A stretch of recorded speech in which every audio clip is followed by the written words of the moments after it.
다 부질없습니다. 평생 쥐고 있던 명함, 자식 잘 되라고 바쳤던 희생, 주름 하나 없이 남기고 싶었던 체면, 결국 나이 들어 혼자 남으면 아무 의미 없습니다. 자식은 바쁘고 친구는 멀어지고 남는 건 병원 진료 카드와 고요한 방 안뿐입니다. 울려주지 않는 전화기, 돌아올 리 없는 문 앞. 이젠 깨달아야 합니다. 노년은 결국 나 혼자 사는 연습입니다. 준비된 사람만이 외롭지 않고 두렵지 않습니다. 오늘은 다 부질없다. 노년에 5가지 갖추고 혼자 살면 최고다를 주제로 한 영상입니다. 구독, 좋아요 누르시면 시작하겠습니다. 다 부질없다. 노년에 5가지 갖추고 혼자 살면 최고다 중 첫 번째 갖추어야 할 것은 언제든지 편하게 만날 수 있는 친구 한 명입니다. 다 부질없습니다. 집도, 돈도, 자식도, 건강도 결국은 사람입니다. 그 중에서도 단 한 명, 언제든지 편하게 만날 수 있는 친구 한 명이 노년의 인생을 바꿉니다. 모든 것을 잃어도 그 친구가 있다면 외롭지 않습니다. 반대로 세상을 다 가진 듯 살아도 단 한 사람의 말벗이 없다면 그 삶은 차가운 감옥과도 같습니다. 텔레비전만 바라보다 눈이 침침해지고 라디오에서 흘러나오는 남의 사연에 괜히 눈물이 맺힙니다. 입 밖으로 말 한마디 내뱉지 않는 날이 일주일을 넘기고 그나마 휴대폰 진동이라도 울리면 놀라서 뛰어가 봅니다. 광고 문자였습니다. 허탈하게 웃으며 다시 소파에 몸을 던집니다. 이대로 사라져도 아무도 모를 것 같은 기분이 밀려듭니다. 이게 현실입니다. 언제든지 편하게 만날 수 있는 친구 한 명만 있어도 다릅니다. 커피 한 잔 마시며 아무 말이나 내뱉을 수 있고 가끔은 같이 시장이나 병원도 가며 웃을 수 있는 그런 사람이 필요합니다. 단순한 지인이 아닙니다. 의식하지 않고 마음을 털어놓을 수 있는 진짜 친구입니다. 그런 존재는 노년의 삶에서 생명줄과도 같습니다. 이제는 돈보다 대화가 더 귀한 시기입니다. 침묵이 일상이 되면 사람은 생각을 너무 깊게 하게 되고 그 생각은 결국 자신을 갉아먹기 시작합니다. 아무리 건강하게 살아도 정신이 외로움에 잠식되면 몸도 서서히 무너집니다. 고독사는 뉴스 속 이야기가 아닙니다. 우리 동네, 우리 옆집, 어쩌면 바로 나일 수 있습니다. 자식에게 기대며 살려는 기대는 이제 내려놓아야 합니다. 자식은 바쁩니다. 그들 인생의 우리는 중심이 아닙니다. 우리가 외롭다고 불쑥 전화하면 귀찮은 기색이 묻어나고 자주 보면 잔소리처럼 들립니다. 그럴수록 마음은 쪼그라들고 결국 침묵을 선택하게 됩니다. 그때 진짜 친구가 있는 사람은 다릅니다. 이럴 때일수록 웃으며 말합니다. 우리 밥이나 먹을까? 실제로 78세의 강순자 할머니는 남편과 사별한 후 몇 년간 방 안에서만 생활했습니다. 딸이 외국으로 이민을 가고 난 뒤엔 유일한 말 상대도 사라졌습니다. 하루에 하는 말이 이따 치킨 시켜주세요라는 말뿐이었습니다.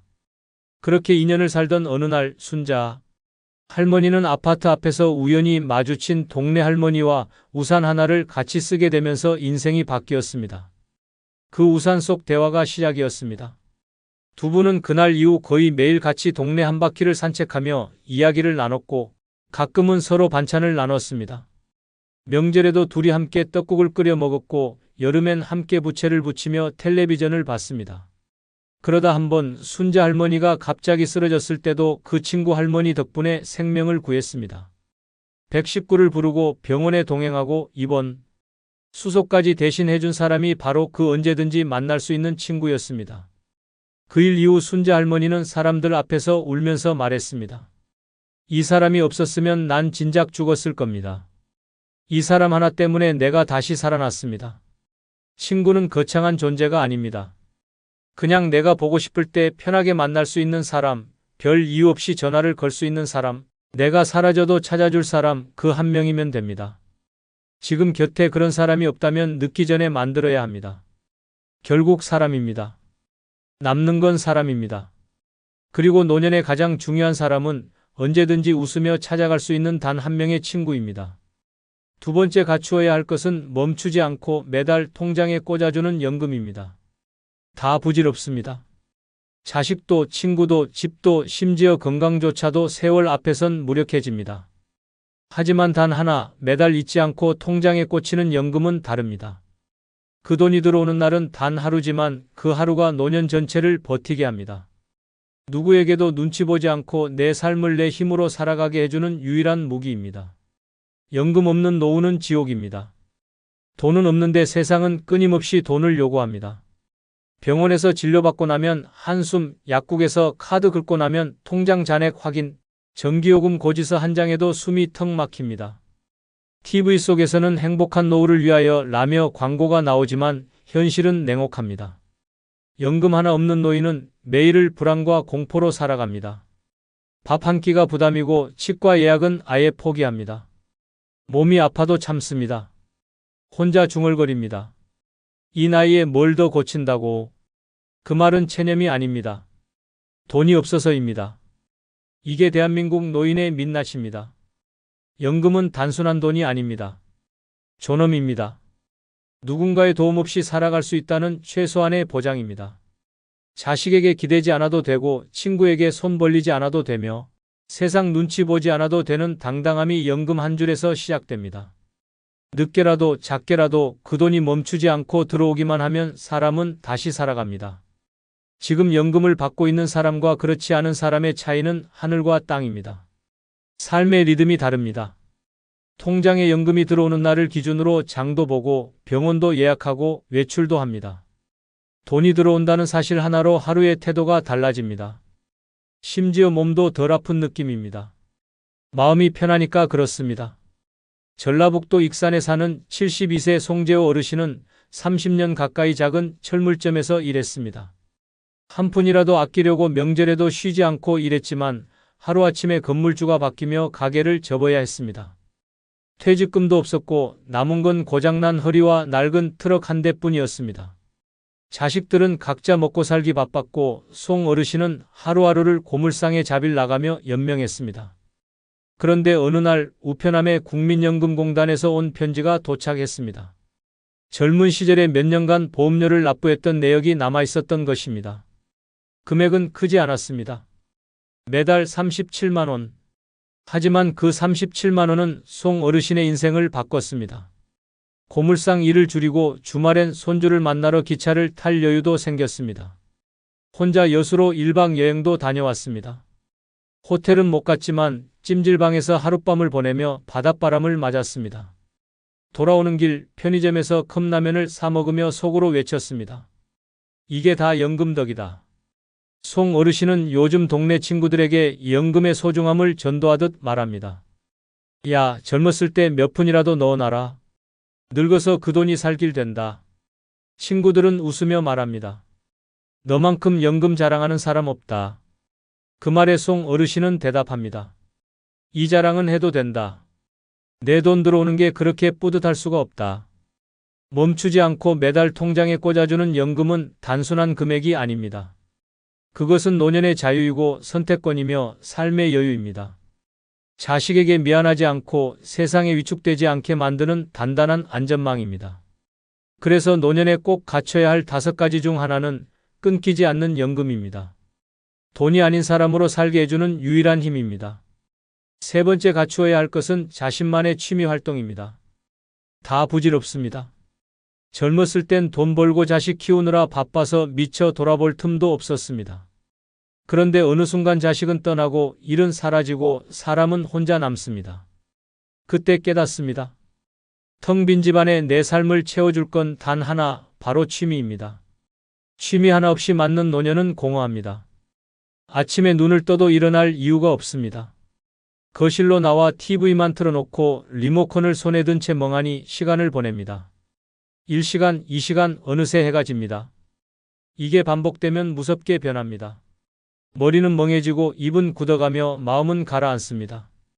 그 끝은 우울입니다. 움직이지 않는 몸, 닫힌 입, 어두운 표정. 이 세 가지가 한꺼번에 찾아오면 노인의 삶은 서서히 무너집니다. 심지어 주변 사람들조차 말합니다. 요즘 왜 그렇게 말이 없으세요? 그 한마디에 또 마음이 다칩니다. 스스로를 방에 가두고 나는 이제 쓸모없는 존재라며 자책합니다. 취미가 없는 노인은 생각보다 빠르게 늙습니다. 아니, 무너집니다. 정신과 육체가 동시에 침몰합니다. 취미는 단순한 놀이가 아닙니다. 그것은 생존입니다. 하루의 리듬을 만들어주고 나를 다시 살아있게 만들어줍니다. 아침에 일어날 이유를 만들어주고 사람들과 이야기할 주제를 만들어줍니다. 손을 움직이면 마음이 움직입니다. 관심이 생기면 삶의 에너지가 돕니다. 그렇게 취미는 늙어가는 나를 붙잡아주는 생명의 줄입니다. 가장 무서운 노후는 아무것도 안 하고 있는 그 자체입니다. 아무 일도 하지 않으면 아무 생각도 안 나고 그러면 아무 의미도 느끼지 못하게 됩니다. 삶이 그저 시간을 죽이는 일이 될 때 그때부터 사람은 점점 죽음을 준비하게 됩니다. 취미 하나가 그 무서운 고리를 끊습니다. 작고 소박한 즐거움 하나가 노후 전체를 바꿉니다. 서울 동작구에 사는 74세 이필자 할머니는 남편이 세상을 떠난 뒤 오랫동안 방 안에만 있었습니다. 사람들과도 멀어졌고 자식들과도 연락이 뜸해졌습니다.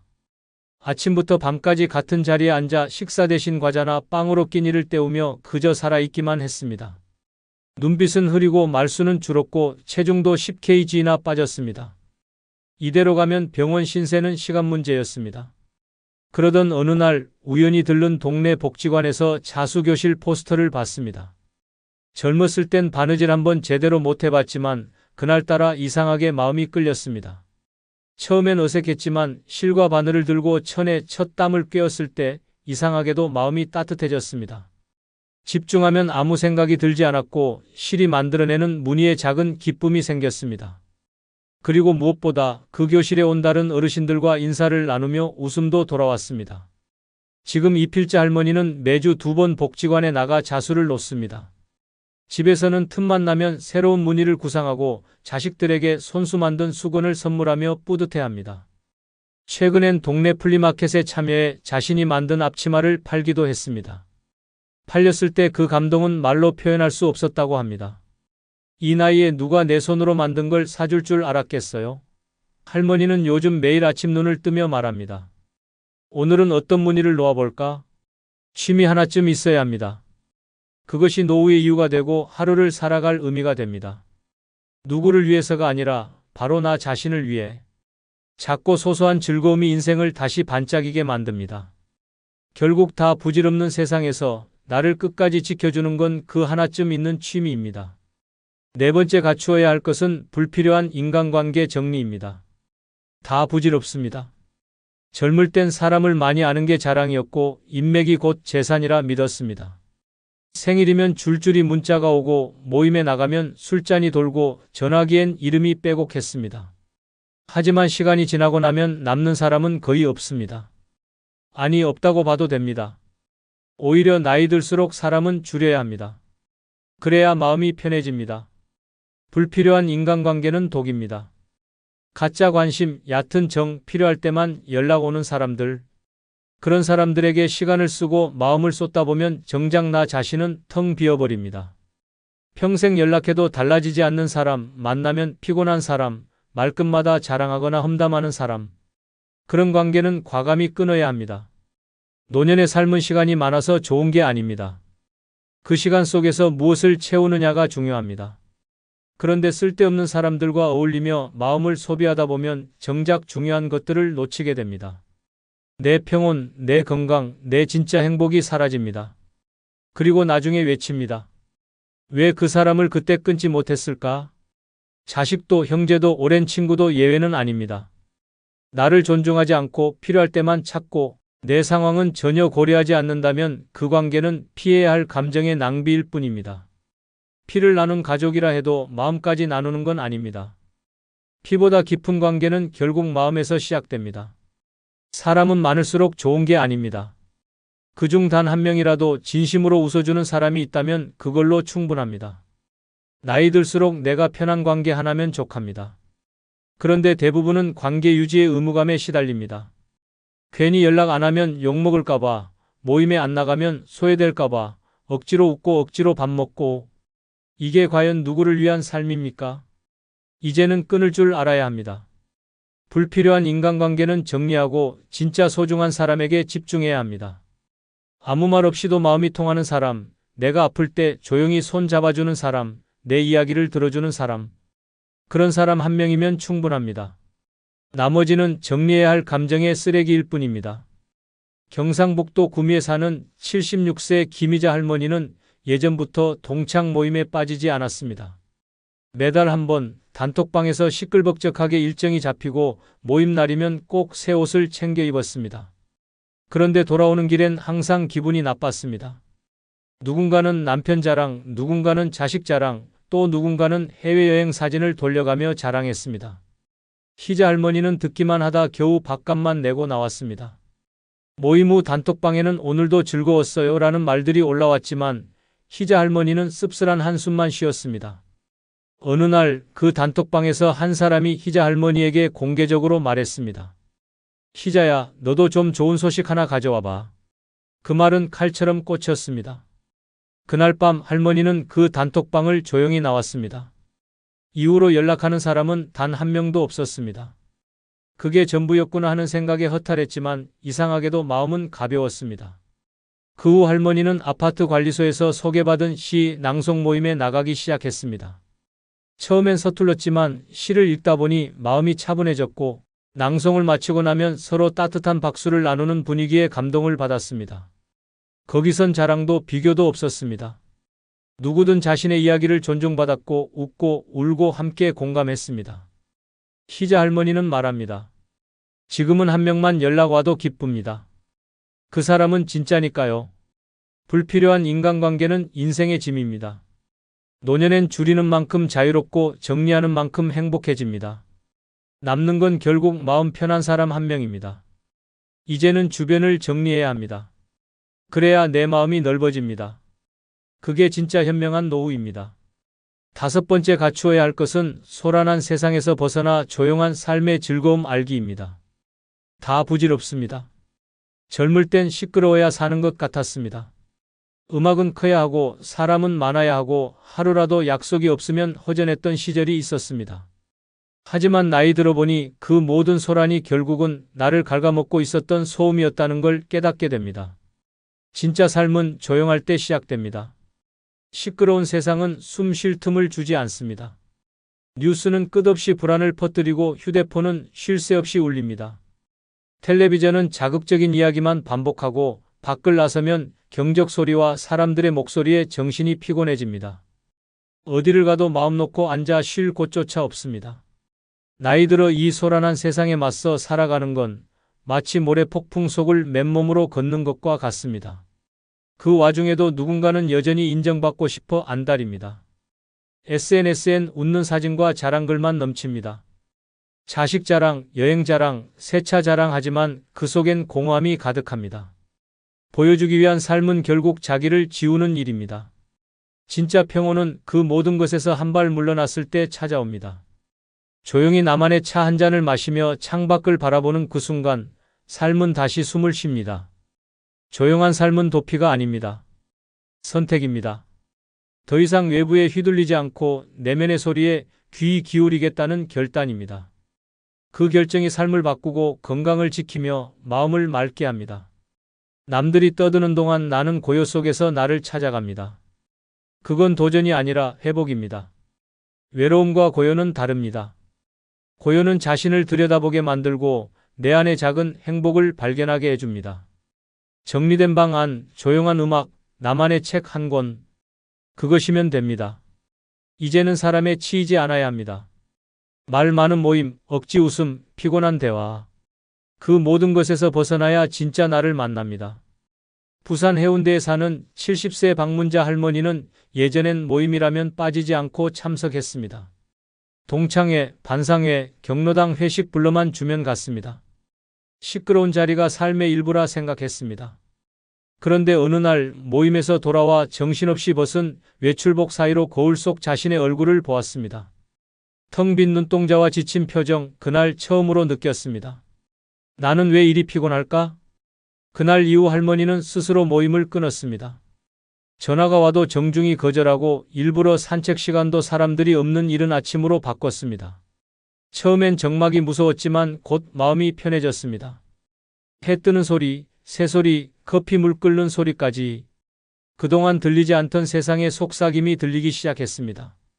요즘 방문자 할머니는 매일 아침 6시에 일어나 마루에 앉아 조용히 커피를 마십니다. 옆집 TV 소리 대신 라디오 클래식을 틀고 그날그날 마음에 드는 문장을 노트에 적습니다. 주말이면 혼자 도서관에 가고 산책 후엔 작은 화분에 물을 줍니다. 누가 보면 심심한 삶이지만 본인은 말합니다. 요즘이 제일 바쁘고 행복합니다. 마음이 바쁘거든요. 한 달 전 예전에 함께 모임 다니던 친구가 전화를 걸어 우리 너무 안 본다며 서운해하자 방문자 할머니는 이렇게 말했습니다. 이젠 사람보다 나랑 더 친해지고 싶어. 나랑 같이 있는 시간이 너무 좋아. 그 말을 들은 친구는 잠시 침묵했고 이내 그 마음 뭔지 알 것 같아라고 답했습니다. 조용한 삶은 늙음의 그림자가 아닙니다. 오히려 가장 나다운 순간입니다. 소란한 세상에서 벗어나 내 삶의 중심으로 돌아오는 것, 그것이 진짜 평온이고 진짜 자유입니다. 결국 남는 건 고요 속의 진짜 나입니다. 노년에 꼭 갖춰야 할 5가지 중 하나는 바로 조용한 삶을 즐길 줄 아는 여유입니다. 그 속에서 우리는 비로소 웃습니다. 구독자 여러분, 누군가에게 인정받기 위한 삶은 이미 끝났습니다. 이젠 보여주기 위한 삶이 아니라 나를 위한 진짜 삶을 살아야 할 때입니다. 다 부질없다는 걸 인정하는 순간부터 인생은 다시 시작됩니다. 혼자 살아도 최고가 되는 법, 지금부터 만들어야 합니다. 끝으로 여러분께 한 가지 부탁이 있습니다. 영상 아래에 나오는 제품을 누르시면 쿠팡으로 연결됩니다. 이렇게 쿠팡으로 연결된 후 아무 물건을 사셔도 제 채널에 약간의 수익이 발생하오니 앞으로 쿠팡에서 물건을 구입할 경우 이런 식으로 구입해 주셔서 본 채널에 간접 후원해 주시면 대단히 감사하겠습니다. 그럼 내일 아침 7시에 더 좋은 영상으로 찾아뵙겠습니다. 감사합니다. 나이 들수록 왜 이렇게 걱정이 많아질까요? 혼자 있는 시간이 편한데 외롭기도 해요. 몸도 마음도 지치는데 왜 이렇게 눈치 보며 살아야 할까요? 노년에 들어서면 삶이 더 여유로워질 줄 알았지만 현실은 그렇지 않습니다. 자식 눈치, 건강 걱정, 돈 문제, 인간관계까지 하루하루가 조용한 전쟁 같습니다. 웃고 있어도 마음은 무겁고 주변은 조용한데 머릿속은 시끄럽습니다. 하지만 걱정으로 노후를 채우는 것은 가장 어리석은 선택입니다. 이제는 나를 짓누르는 스트레스를 다 털어내야 할 때입니다. 노년에 진짜로 필요한 건 남이 아닌 나 자신을 지키는 5가지 방법입니다. 이 5가지를 알게 된다면 내 걱정을 남에게 넘길 수 있는 가볍고 자유로운 인생이 시작됩니다. 구독, 좋아요 누르시면 시작하겠습니다. 내 걱정 다 가져가라. 노년에 스트레스 없이 사는 5가지 방법 중 첫 번째는 타인과 비교하지 않기입니다. 노년에 접어들면 사람들은 당연히 마음이 넓어지고 여유로워질 거라고 생각합니다. 하지만 현실은 그 반대인 경우가 많습니다.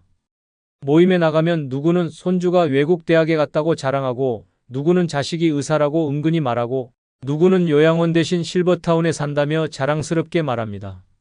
처음엔 웃으며 듣다가도 집에 돌아오면 마음이 허전해집니다. 나는 왜 저렇게 못 살았을까? 내 자식은 왜 저만큼 못 했을까라는 비교의 감정이 자존심을 찌르고 들어옵니다. 비교는 스스로를 가장 빠르게 무너뜨리는 독입니다. 타인의 삶을 기준으로 나를 바라보면 절대 만족이 없습니다. 누가 더 많이 가졌는지, 누가 더 화려하게 사는지는 중요하지 않습니다. 중요한 것은 나 자신의 삶이 얼마나 의미 있었는지, 지금 이 순간 내가 얼마나 편안하고 행복한지를 돌아보는 것입니다. 노년의 자존감을 잃기 시작하면 삶이 순식간에 공허해집니다. 자신보다 잘나 보이는 사람과 비교하며 자책하고 괜히 자식에게 짜증을 내고 스스로를 쓸모없는 사람처럼 여기기 시작합니다. 이 마음이 쌓이면 우울해지고 몸까지 아파집니다. 하지만 이 모든 고통의 출발점은 바로 비교입니다. 사람마다 인생의 속도도 다르고 방향도 다릅니다. 누구는 자식이 성공했지만 병을 얻었고 누구는 부유하게 살지만 친구 하나 없이 외롭습니다. 반면 소박하게 살지만 건강하고 가족과 따뜻한 시간을 보내는 사람도 많습니다. 겉으로 드러나는 것만 보고 비교하는 것은 마치 책의 표지만 보고 내용을 판단하는 것과 같습니다. 자존감은 내가 나를 믿는 힘입니다. 나를 부족하게 보는 시선이 있다 해도 내가 나를 사랑하면 흔들리지 않습니다. 지나온 세월 동안 열심히 살아온 나, 가족을 위해 희생해온 나, 병든 부모를 정성껏 돌본 나, 그런 삶 자체가 값지고 소중한 것입니다. 남들과 같지 않아도 남보다 조금 부족해 보여도 괜찮습니다. 그 자체로 이미 충분히 잘 살아온 인생입니다. 이씨 할아버지는 동창회에 나가는 걸 싫어했습니다. 모이면 누구는 아들이 판사고 누구는 손주가 유학 중이라고 자랑이 끊이질 않았습니다. 특히 동창 중 한 명은 항상 외제차를 끌고 와서 우리 며느리는 대기업 다녀라고 대놓고 말하곤 했습니다. 그걸 들을 때마다 마음이 답답했습니다. 이 씨 할아버지의 아들은 중소기업에 다니며 겨우겨우 생계를 이어가고 있었고 딸은 결혼 후 전업주부로 살고 있었습니다. 하루는 딸이 아빠, 왜 이렇게 요즘 힘이 없어 보여요? 라고 묻자 할아버지는 아무 말도 못하고 고개만 숙였습니다. 하지만 딸은 웃으며 말했습니다. 아빠 덕분에 우리 가족은 지금 이렇게 따뜻하게 잘 살고 있어요. 외국 안 가도 좋고 대기업 아니라도 좋아요. 우리는 지금 행복해요. 그 말을 듣는 순간 눈물이 났습니다. 그날 이후 이 씨 할아버지는 마음을 바꾸었습니다. 남과 비교하지 않기로 내 삶을 있는 그대로 받아들이기로 결심했습니다. 그때부터는 동창회에 나가도 자랑을 들어도 웃으며 넘길 수 있었습니다. 집으로 돌아와 손주랑 놀고 아내와 마주 앉아 차를 마시는 시간이 더 소중해졌습니다. 우리도 잘 살고 있어. 내가 살아온 인생도 괜찮았어. 그렇게 스스로를 인정하는 순간 오랜만에 마음이 평온해졌습니다. 타인과 비교하는 순간 나의 가치는 작아집니다. 하지만 비교를 내려놓는 순간 비로소 나의 삶이 보이기 시작합니다. 남이 가진 것 대신 내가 가진 것에 집중하면 자존감은 다시 살아납니다. 이제는 남의 자랑에 휘둘리지 마시기 바랍니다. 내 인생은 내 기준으로 충분히 빛나는 삶입니다. 내 걱정 다 가져가라. 노년에 스트레스 없이 사는 5가지 방법 중 두 번째는 실수나 실패를 너무 자책하지 않고 자신에게 관대해지기입니다. 노년의 가장 무서운 적은 외로움도 병도 아닙니다. 바로 스스로를 괴롭히는 자책입니다. 과거의 실수, 자식에게 못해준 일, 내가 했던 잘못된 선택들 이미 지나간 일인데도 밤마다 떠올라 가슴을 쥐어짜고 내가 그때 왜 그랬을까라는 생각이 머리를 떠나지 않습니다. 스스로를 용서하지 못하는 삶은 아무리 몸이 건강해도 마음이 병드는 지름길입니다. 사람은 누구나 실수합니다. 어떤 실수는 돌이킬 수 있고 어떤 실수는 영원히 안고 살아야 할 수도 있습니다. 하지만 중요한 것은 그 실수가 곧 나의 인생을 결정하지는 않는다는 사실입니다. 실수는 삶의 일부일 뿐이며 누구나 겪는 자연스러운 과정입니다. 그런데 우리는 그 사실을 외면하고 스스로를 끝없이 몰아붙이며 괴롭힙니다. 그때 조금만 더 참았더라면, 그 말을 하지 말았어야 했는데, 그 결정이 내 인생을 망쳤어? 이런 말들은 대부분 사실이 아닙니다. 이미 지나간 과거를 현재의 기준으로 바라보며 후회하는 것일 뿐입니다. 당시에 나는 그 상황에서 최선을 다했고, 그 선택이 나쁘다는 걸 알면서도 감정과 상황에 밀려 어쩔 수 없었던 것입니다. 지금 와서 자신을 비난한다고 해서 그날의 시간이 다시 오지 않습니다. 자신에게 관대해진다는 것은 괜찮아라고 말해주는 연습입니다. 실수해도 괜찮고 실패해도 괜찮고 완벽하지 않아도 괜찮습니다. 자식에게 다 퍼주지 못했어도 괜찮고 가족에게 짜증냈던 날이 있어도 괜찮습니다. 내가 나를 이해하고 안아줄 수 있을 때 비로소 진짜 평안이 찾아옵니다. 사람들은 남의 실수에는 관대하면서도 정작 자신에게는 가장 가혹합니다. 친구가 같은 실수를 하면 그럴 수도 있지라고 말하면서 내가 하면 왜 그랬을까라며 잠 못 이룹니다. 이런 악순환을 끊어야 합니다. 내 인생의 가장 큰 위로자는 나 자신이어야 합니다. 강씨 할머니는 평생 자식 교육 하나만을 바라보고 살아왔습니다. 두 아들이 있었는데 첫째는 대기업에 들어가 잘 나갔고 둘째는 어릴 때부터 반항이 심했습니다. 둘째 아들이 대학을 중퇴하고 연락까지 끊긴 지 10년, 그 생각만 하면 마음 한구석이 무너졌습니다. 내가 그때 더 잘해줬어야 했는데 매를 조금만 덜 들었더라면 매일 그 후회 속에 살았고 거울을 볼 때마다 내가 잘못 키웠다는 목소리가 들리는 것 같았습니다. 하루는 교회 모임에서 같은 아픔을 겪은 친구를 만났습니다. 그 친구는 담담하게 말했습니다. 나는 이제 애한테서 손 뗐어. 그 아이 인생은 그 아이 몫이지 더 이상 내 죄책감은 아니야. 그 말을 듣고 강씨 할머니는 며칠 밤을 울었습니다. 그리고 처음으로 둘째 아들에게 미안하다고 그리고 지금도 사랑한다고 편지를 썼습니다. 답장은 오지 않았지만 마음은 훨씬 가벼워졌습니다. 그 후로 강씨 할머니는 자신을 덜 탓하게 되었습니다. 매일 아침 거울을 보며 수고했어라고 말했습니다.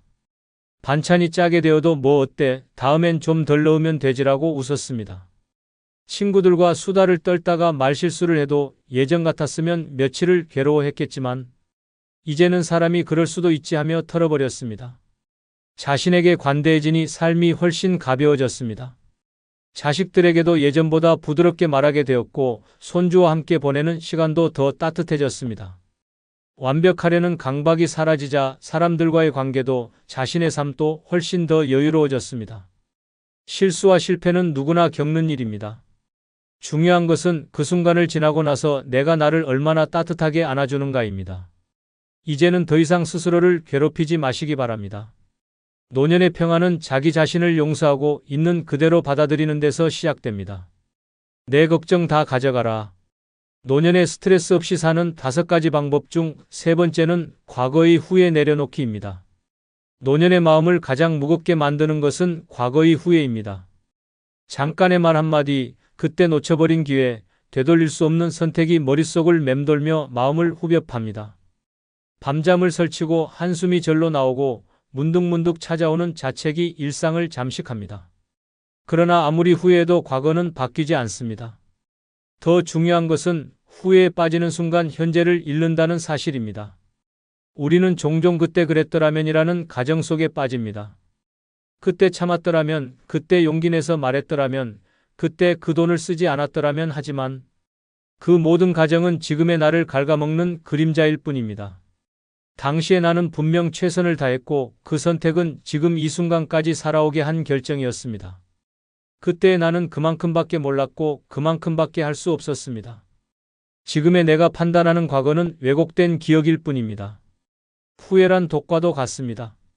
자식에게 조금 더 해주지 못한 것, 배우자에게 더 따뜻하지 못했던 말, 친구와의 마지막 인사를 놓쳤던 일 등 모두가 지나가고 나서야 아쉬움으로 남습니다. 그러나 그 감정을 안고 살아가면 결국 내가 망가집니다. 내 잘못이라고, 내 책임이라고 생각하며 자신을 계속 비난하게 됩니다. 하지만 그런 자책은 삶을 낭비하는 일입니다. 노년은 후회보다 자유로워야 합니다. 과거는 손댈 수 없습니다. 바꿀 수 없는 과거에 머무는 대신 지금 내 앞에 놓인 하루에 집중해야 합니다.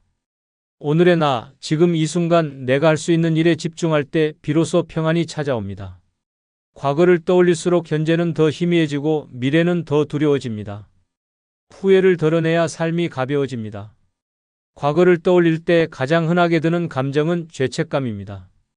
그 사람한테 너무했지, 그때 말을 잘못했어, 그렇게 하지 말았어야 했어 등 나 자신을 벌주듯 끝없이 자책합니다. 하지만 진짜 중요한 건 지금 내 곁에 있는 사람들과 따뜻하게 지내는 것이며 나 자신을 더 이상 고통스럽게 만들지 않는 것입니다. 오씨 할아버지는 평생 성실하게 살았습니다. 하지만 늘 마음속에 남아있는 후회 하나가 있었습니다. 젊은 시절 어렵게 모은 전 재산을 친구에게 빌려줬고 결국 그 친구는 돈을 갚지 않은 채 사라졌습니다. 그 일로 집도 날리고 자식들 교육도 제대로 시키지 못했습니다. 그 이후로 오씨 할아버지는 밤마다 후회에 잠 못 이루며 자신을 원망했습니다. 내가 그때 바보같이 속지만 않았어도 우리 가족 인생이 달라졌을 텐데 그 말이 입버릇처럼 나왔습니다. 가족들은 그런 할아버지를 안쓰럽게 바라봤습니다. 자식들은 아버지 탓 아니에요. 우리 지금 다 잘 살고 있어요. 라고 말했지만 마음은 쉽게 놓아지지 않았습니다. 어느 날 손주가 할아버지에게 할아버지, 옛날에 잘못한 거 말고 요즘 제일 재밌는 거 뭐예요?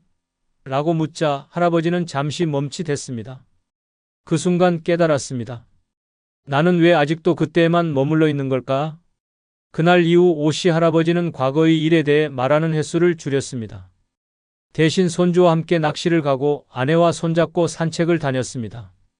내가 그 일로 모든 걸 잃은 줄 알았는데 지금 보니 아직도 내 곁엔 소중한 것들이 많구나. 그렇게 마음을 바꾸자 얼굴빛이 달라졌고 가족들과의 관계도 훨씬 부드러워졌습니다. 과거는 되돌릴 수 없습니다. 하지만 지금의 나를 바꾸는 것은 언제든 가능합니다.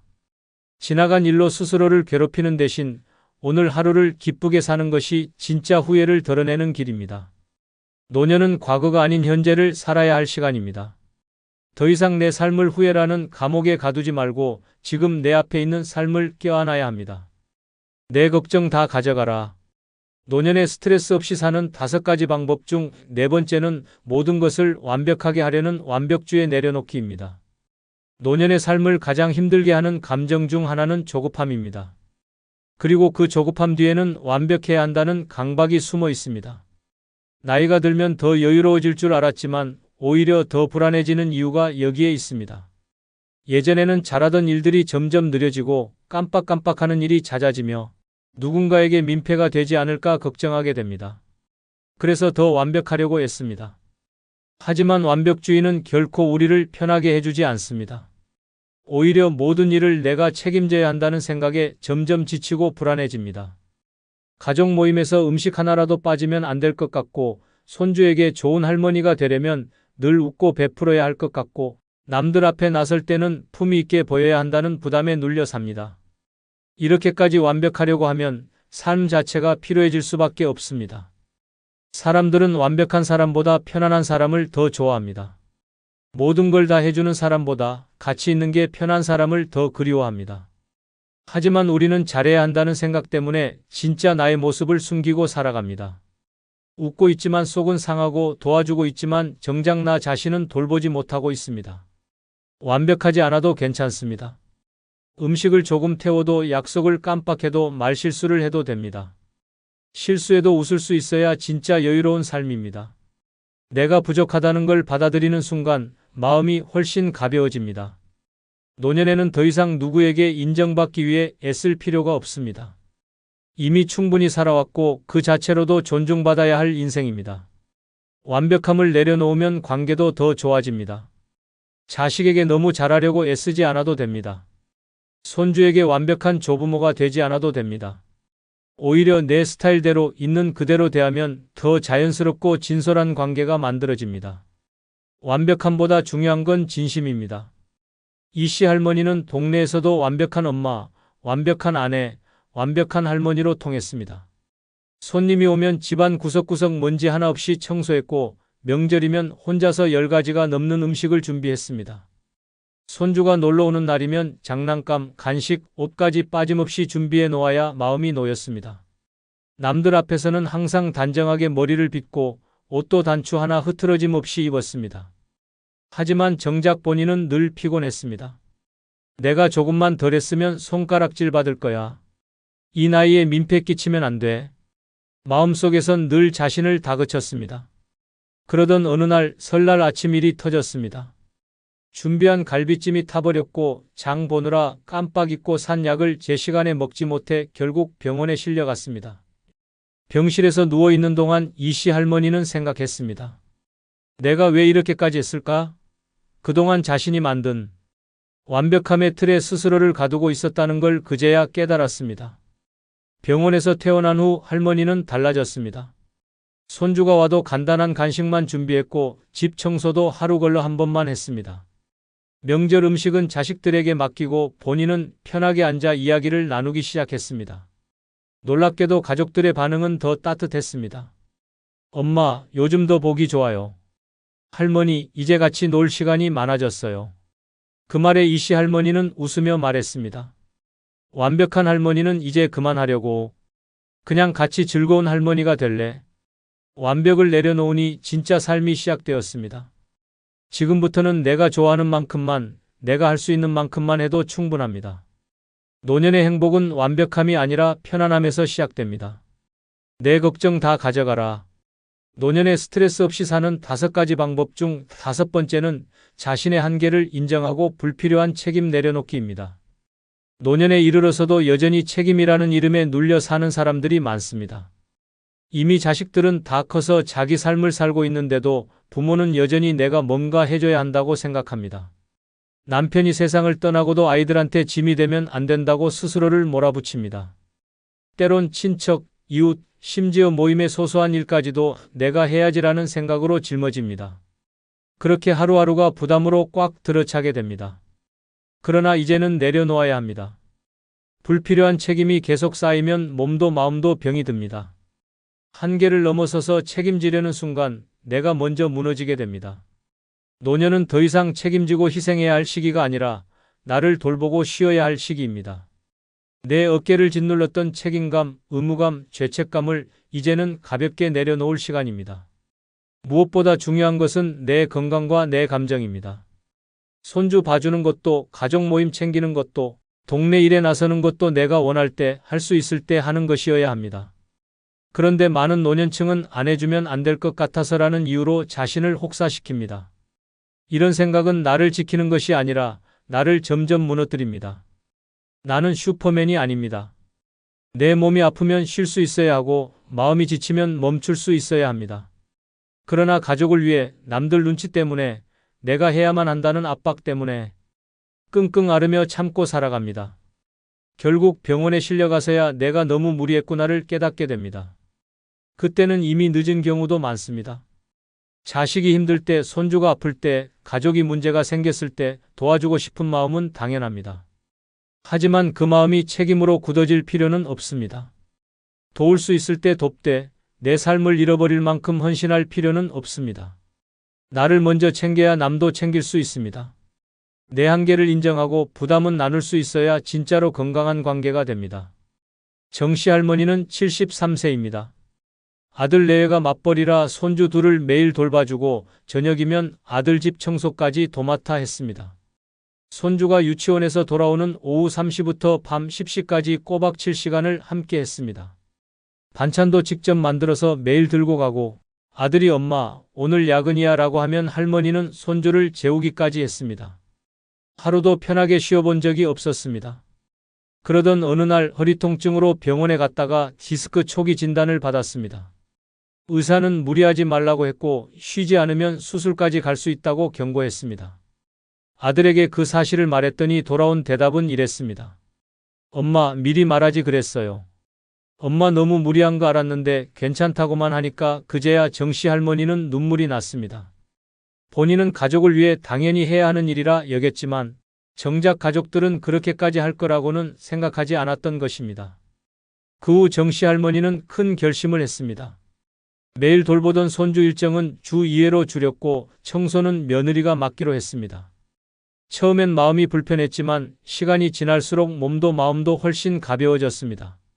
정씨 할머니는 이제 자신을 위해 요가도 배우고 동네 친구들과 차 마시는 시간을 즐깁니다. 손주와 보내는 시간은 줄었지만 더 활기차고 여유 있는 할머니가 되었습니다. 내가 안 하면 안 될 줄 알았는데 아니더라는 말을 웃으며 하게 되었습니다. 누구나 누군가를 위해 헌신한 시기가 있습니다. 하지만 이제는 그 시기를 내려놓고 나 자신에게 집중할 때입니다. 불필요한 책임을 내려놓는 것은 무책임한 것이 아닙니다. 오히려 나를 지키는 가장 현명한 선택입니다. 이제는 누군가를 위한 삶이 아니라 나를 위한 삶을 살아야 할 시간입니다. 노년은 누구보다 내가 나를 위로하고 다독이고 돌봐야 하는 시기입니다. 더 이상 남을 위해 애쓰지 말고 이제는 나를 위해 사는 연습을 해야 합니다. 걱정과 스트레스로 가득 찬 하루를 살 것인지 아니면 나다운 삶을 살 것인지는 내 선택입니다. 이제 내 걱정은 그만, 마음 놓고 웃으며 살아도 됩니다. 구독, 좋아요 누르시면 마치겠습니다. 감사합니다. 야, 걔 문자 하나에 벌써 5번 휴대폰 봤다며?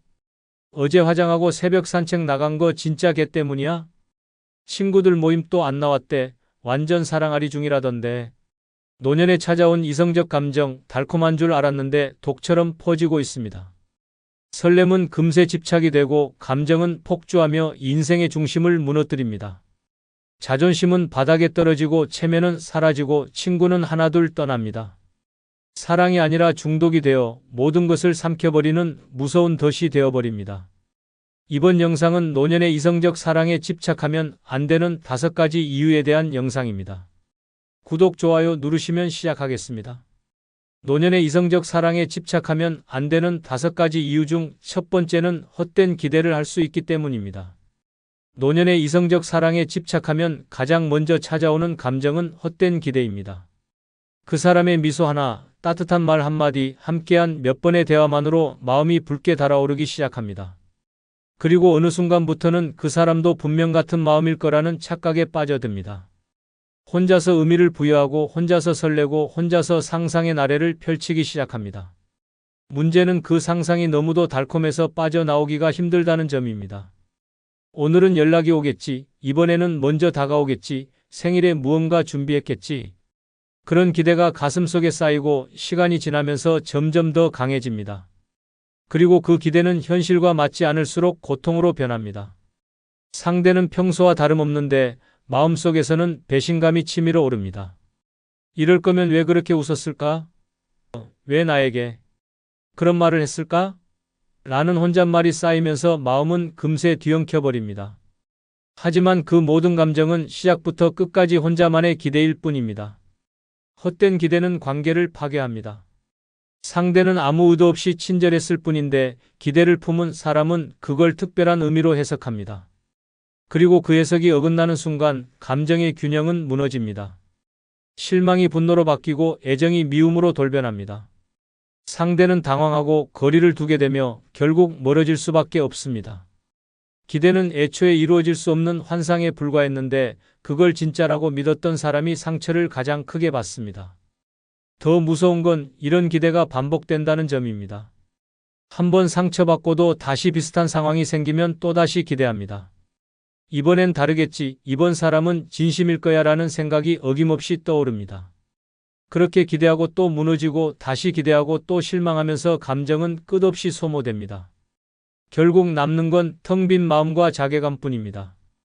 노년의 감정은 젊을 때보다 훨씬 더 깊고 진지합니다. 한번 빠지면 더 깊게 빠지고 더 오래 아픕니다. 그래서 헛된 기대는 더 위험합니다. 젊을 땐 흘려보낼 수 있는 일도 노년에는 평생의 흉터가 됩니다. 누구에게도 말 못할 상처가 마음속 깊은 곳에 남아 삶의 질을 떨어뜨립니다. 사랑이라는 감정이 사람을 살게도 하지만 잘못된 사랑은 노년의 삶을 무너뜨릴 수 있습니다. 실제 사례로 서울에 사는 71세 유 여사는 지역 문화센터에서 알게 된 66세 남성과 친해졌습니다. 둘은 커피도 마시고 전시회도 함께 가고 같은 클래스를 들으며 웃는 일이 많았습니다. 유 여사는 이건 분명 연인 사이로 발전할 인연이라 믿었습니다. 어느 날 용기 내어 혹시 우리 관계를 조금 더 특별하게 생각해 볼 수 있을까요? 라고 조심스럽게 고백했습니다. 하지만 돌아온 대답은 전 그냥 친구로서 편했을 뿐이에요. 부담스럽습니다. 라는 냉정한 말 한마디였습니다. 그 순간 유 여사의 마음은 무너졌고 이후 문화센터에도 나가지 않았습니다. 몇 달 뒤 동네 사람들과의 수다 자리에서 유 여사는 내가 혼자 드라마 찍은 거지 뭐 다음엔 대본이라도 받아야겠어 라며 웃으며 말했지만 주변 사람들은 그 웃음 뒤에 감춰진 허탈함을 읽을 수 있었습니다. 헛된 기대는 웃음 뒤에 긴 한숨을 남깁니다. 노년의 이성적 사랑에 집착하면 안 되는 5가지 이유 중 두 번째는 무의식적으로 무리하기 때문입니다. 노년의 이성적 사랑에 집착하면 무서운 일이 벌어집니다. 바로 자신도 모르게 무의식적으로 무리하게 된다는 점입니다. 그 사람의 관심을 얻기 위해, 눈에 들기 위해, 선택받기 위해 몸도 마음도 무리하게 움직입니다. 예전 같지 않은 체력인데도 새벽같이 나가 운동을 시작하고 다리가 후들거리는데도 젊은 사람처럼 걷고 무릎이 아픈 걸 알면서도 하이힐을 신습니다. 이유는 단 하나입니다. 예뻐 보이고 멋져 보이고 특별해 보이고 싶어서입니다. 이 무리는 조용히 그러나 치명적으로 몸을 망가뜨립니다. 관절에 무리가 오고 심장은 예전처럼 따라오지 못합니다. 그런데도 사랑이라는 감정에 취해 아픈 줄도 모릅니다. 무거운 가방을 들고 장을 봐가며 요리를 준비하고 피곤한 몸으로 꾸밈새를 유지하고 식욕이 없어도 억지로 식사하며 힘을 내는 척합니다. 결국 어느 날 몸이 확 무너지고서야 뒤늦게 깨닫게 됩니다. 나는 나를 위해 살고 있지 않았구나. 그 사람에게 잘 보이기 위해, 사랑받기 위해 나를 혹사시키고 있었구나. 문제는 단지 육체적인 무리만이 아닙니다. 감정적으로도 무리를 하게 됩니다. 하고 싶은 말도 참고 마음에 걸리는 행동도 이해하려 애쓰고 자존심도 꾹꾹 눌러 담습니다. 그 사람의 기분이 나빠질까봐 눈치를 보고 스스로를 감추며 연기하듯 행동합니다. 마치 내가 아닌 다른 사람처럼 살아가게 됩니다. 이 모든 건 한 사람에게 너무 많은 의미를 부여했기 때문입니다. 사랑을 느낀다는 이유 하나로 자신을 없애고 무리하며 살아가는 것. 그것은 결코 건강한 사랑이 아닙니다. 무의식적인 무리는 결국 감정적 폭발로 이어집니다. 어느 순간 왜 나는 이렇게까지 해야 하지? 라는 생각이 들고 쌓인 피로와 억눌림이 분노로 폭발합니다. 평소 하지 않던 말이 튀어나오고 감정이 요동치며 관계는 삐걱거리기 시작합니다. 나를 이해해 주길 바랐지만 상대는 당황하고 멀어집니다. 그렇게 또 한 번의 사랑이 아픔으로 마무리됩니다. 원인은 명확합니다. 내 몸과 마음을 돌보지 않고 무의식적으로 무리했기 때문입니다. 노년의 사랑은 다정해야 하고 평화로워야 하며 무엇보다도 자기 자신을 해치지 않아야 합니다. 내가 건강해야 사랑도 관계도 인생도 오래갑니다. 하지만 집착은 그런 여유를 앗아가고 내 삶 전체를 한 사람에게 바치는 위험한 길로 몰아갑니다. 그 무리가 누적되면 몸도 병들고 마음도 지치고 결국 사랑 자체가 고통으로 남습니다. 실제 사례로 천안에 사는 68세 최 여사는 노래교실에서 만난 63세 남성에게 한눈에 반했습니다. 처음에는 수업이 있는 날만 나가던 그녀가 이 남성과 자주 마주치기 위해 하루에 2번씩 노래교실을 들락거렸습니다. 그의 관심을 끌기 위해 화장을 진하게 하고 평소 안 입던 치마를 꺼내 입으며 변화를 줬습니다. 허리 디스크가 있는 줄 알면서도 7cm 힐을 신고 같이 노래 부를 기회가 오면 무대까지 뛰어 올라갔습니다. 집에서는 미역국에 소불고기를 해와서 도시락처럼 챙겨주기도 했습니다. 주변 친구들은 아프지 말고 좀 천천히 하라며 말렸지만 최 여사는 이 나이에 불타오를 일이 뭐가 있겠어? 라며 웃어넘겼습니다. 하지만 어느 날 노래교실에서 갑작스레 어지럼증으로 쓰러졌고 병원에서는 과로와 탈수, 디스크 악화 판정을 받았습니다. 입원 후 병문안을 기대했지만 그 남성은 죄송하지만 부담스럽다는 문자 한 통을 남기고 더 이상 나타나지 않았습니다. 퇴원 후 최 여사는 주변에 사랑도 좋지만 건강 잃으면 다 소용없더라고 말하며 웃었지만 그 말에 담긴 허탈함은 결코 가볍지 않았습니다. 무리한 감정은 결국 자신을 가장 크게 다치게 만듭니다. 노년의 사랑에는 무리보다 여유가, 집착보다 자존감이 필요합니다. 노년의 이성적 사랑에 집착하면 안 되는 5가지 이유 중 3번째는 상대의 말과 행동에 과도하게 반응하기 때문입니다. 노년의 이성적 사랑에 집착하게 되면 상대의 말과 행동 하나하나에 과도하게 반응하게 됩니다. 눈빛 하나, 말투 하나, 표정 하나에 마음이 쿵쾅이고 아무 의미 없는 말 한마디에 잠 못 이루는 밤이 이어집니다. 오늘은 목소리가 차갑네? 왜 웃지를 않지? 혹시 내가 뭔가 실수했나? 라는 생각이 꼬리에 꼬리를 물며 감정을 집어삼킵니다.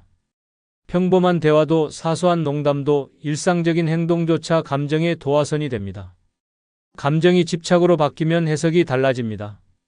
단순한 바빠서라는 말이 날 피하는 거야로 들리고 오늘은 혼자 있고 싶다는 말이 이제 그만하자는 거야로 왜곡됩니다.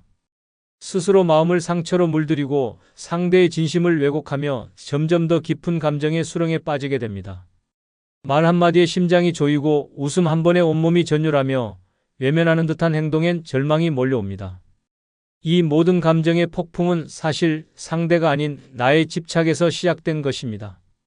가장 큰 문제는 상대도 그 과한 반응을 느끼게 된다는 점입니다. 처음엔 왜 이렇게 민감하시지? 에서 시작해 점점 무섭다, 부담스럽다는 감정으로 변합니다. 결국 편안하고 자연스러워야 할 관계가 긴장과 경계로 얼어붙게 됩니다. 조금만 말을 아껴도 늦게 답장을 해도 왜요? 무슨 일 있었어요? 내가 뭘 잘못했죠? 라는 질문이 쏟아지면 상대는 숨이 막힙니다. 사랑이 아닌 감정의 감옥이 되어버리는 것입니다. 과도한 반응은 상대를 지치게 하고 스스로도 무너뜨립니다.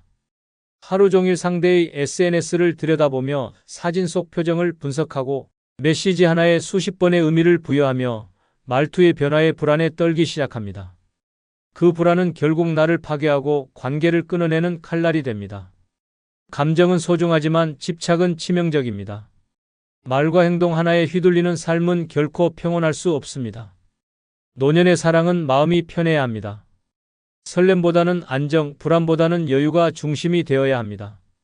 그러나 상대의 사소한 반응에 과민하게 반응하는 순간 사랑은 지옥의 문이 되어버립니다.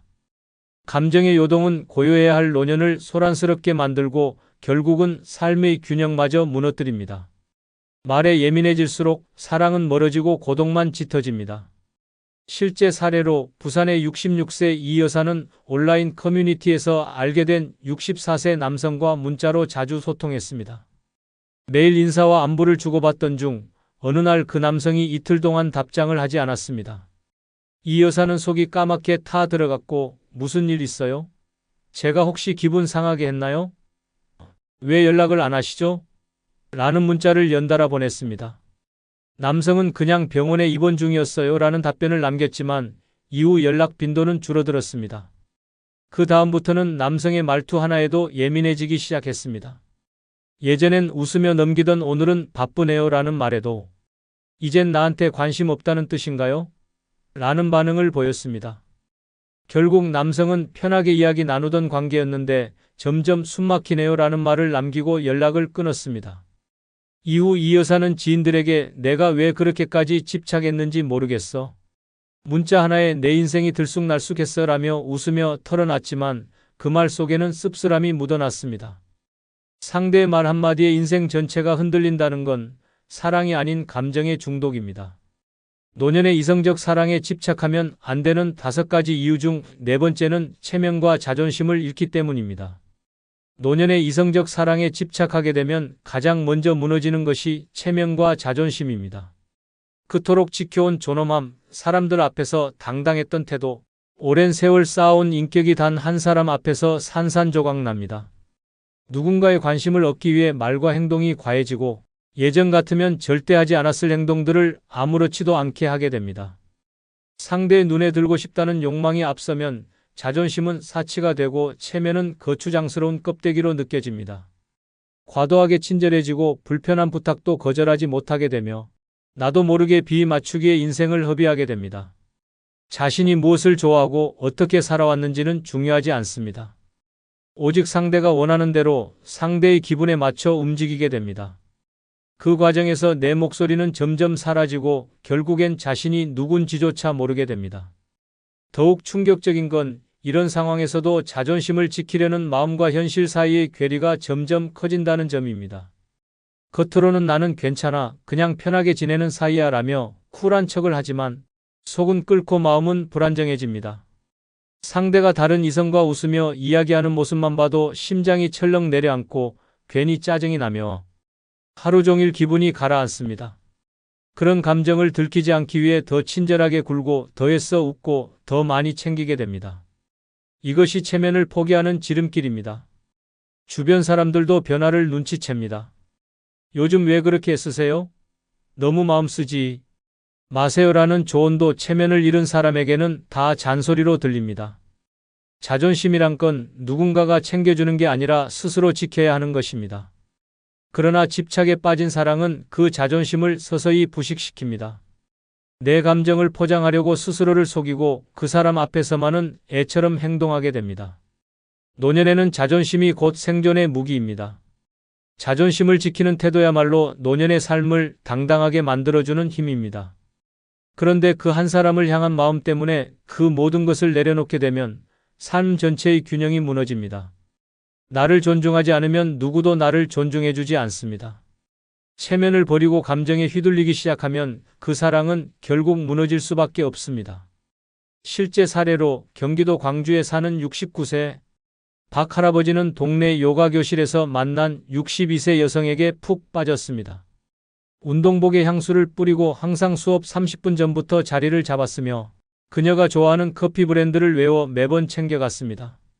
문제는 박 할아버지가 친구들 모임까지 빠지며 그녀 주변을 맴돌기 시작했다는 점입니다. 어느 날은 그녀가 수업에 지각하자 무슨 일 있냐고 문자, 전화, 심지어 꽃다발까지 보냈습니다. 그 여성은 결국 지나치게 집착하시는 것 같아요. 부담스럽습니다라는 메시지를 보냈고 박 할아버지는 수업을 그만두게 되었습니다. 그 후 동네 소문이 퍼졌고 친구들 사이에선 사랑병 걸린 박 선생이라며 웃음거리로 전락했습니다. 박 할아버지는 술자리에서 내가 그 나이에 무슨 정신이었는지 모르겠어. 젊은 애처럼 굴었지 뭐야 라며 자조 섞인 웃음을 지었지만 그 체면은 다시 회복되기 힘들었습니다. 사랑은 좋지만 자존심을 잃으면 모든 걸 잃는 결과를 낳습니다. 노년의 사랑은 가슴만 뛰어서는 안 됩니다.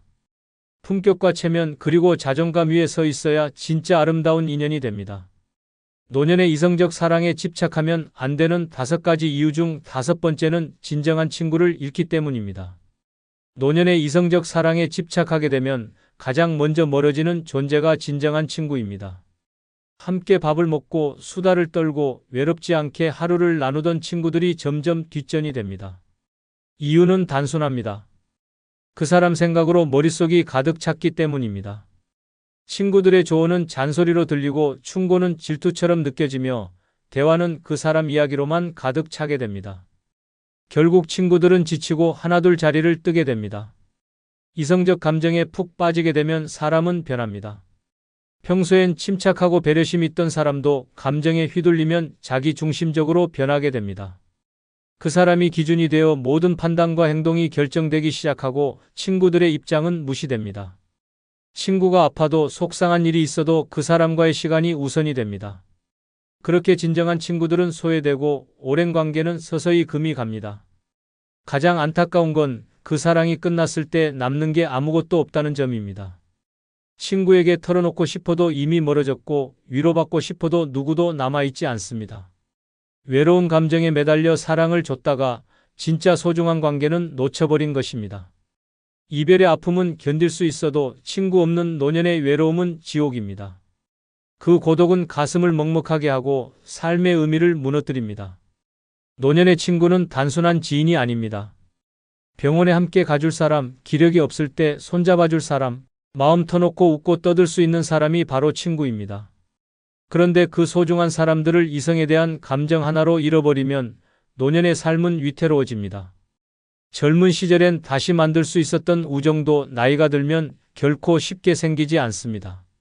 친구를 잃는 순간 인생의 버팀목 하나가 사라지는 것입니다. 이성적 감정에 빠졌을 때 친구들은 눈치를 줍니다. 조금 천천히 해. 그 사람 믿을 수 있겠어? 우리가 보기엔 좀 위험해라는 말들을 건넵니다. 하지만 그 순간엔 그 모든 말이 귀찮고 마음에 거슬리고 공격처럼 느껴집니다. 그러다 결국 넌 왜 내 행복을 질투해? 라는 말까지 나오게 됩니다.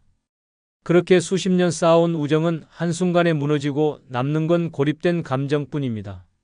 실제 사례로 울산에 사는 65세 양 여사는 평소 친구들과 김치 모임이라 불리는 요리 동호회를 매주 즐겼습니다.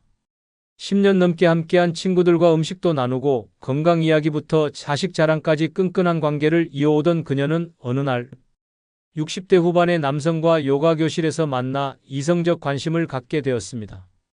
그때부터 달라졌습니다. 김치 모임에 늦거나 빠지기 시작했고 참석해도 온통 그 남자 이야기뿐이었습니다. 친구들은 처음엔 웃으며 듣고 조심스럽게 충고도 했지만 양 여사는 내가 인생을 좀 즐긴다는데 왜 다들 말이 많아? 라며 핀잔을 줬습니다. 결국 친구들은 점점 연락을 끊기 시작했고 김치 모임에서도 자연스럽게 빠지게 되었습니다.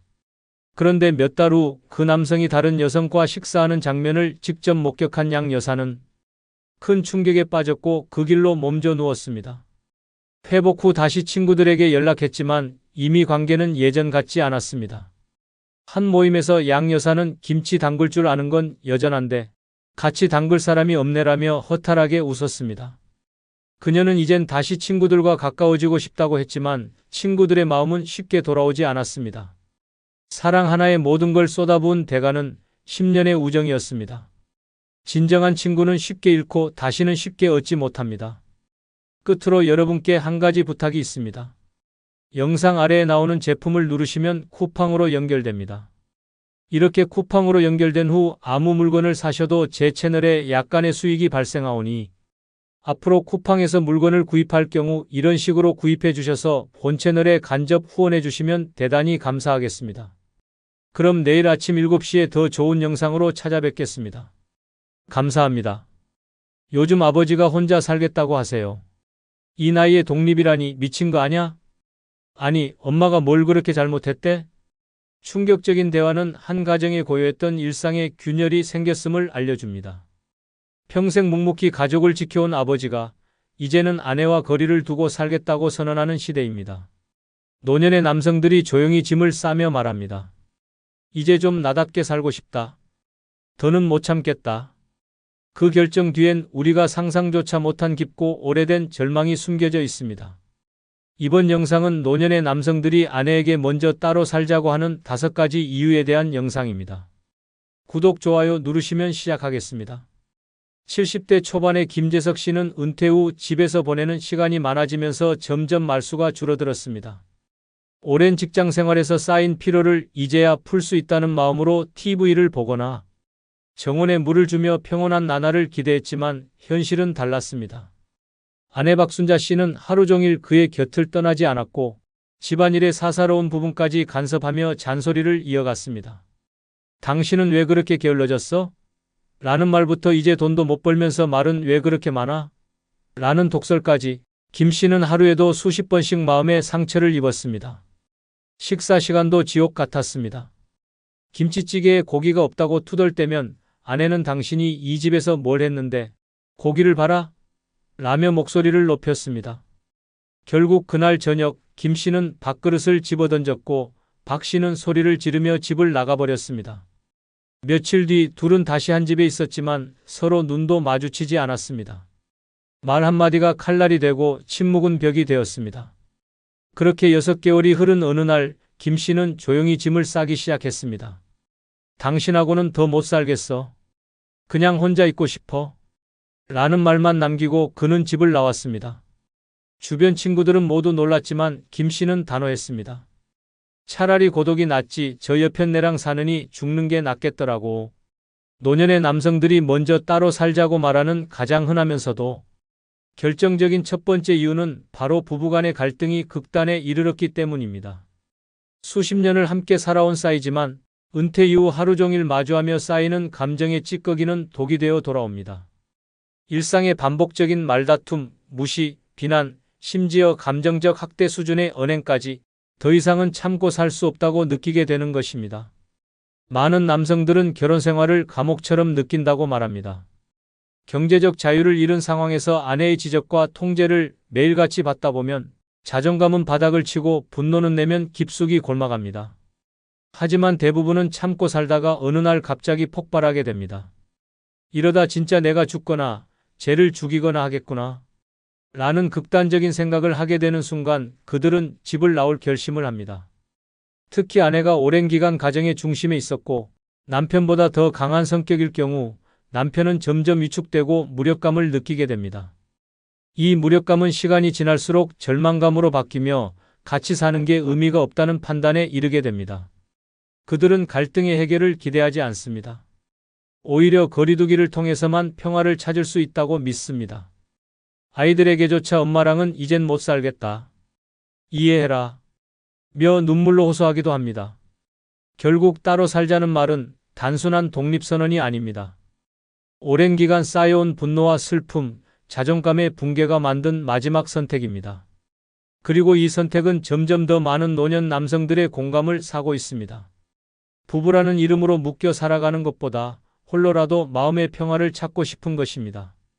서울 강동구의 아파트 단지에서 45년을 함께 살아온 박정환 씨. 부부는 겉보기엔 모범적인 노부부처럼 보였습니다. 하지만 이웃도 모르는 비밀이 있었습니다.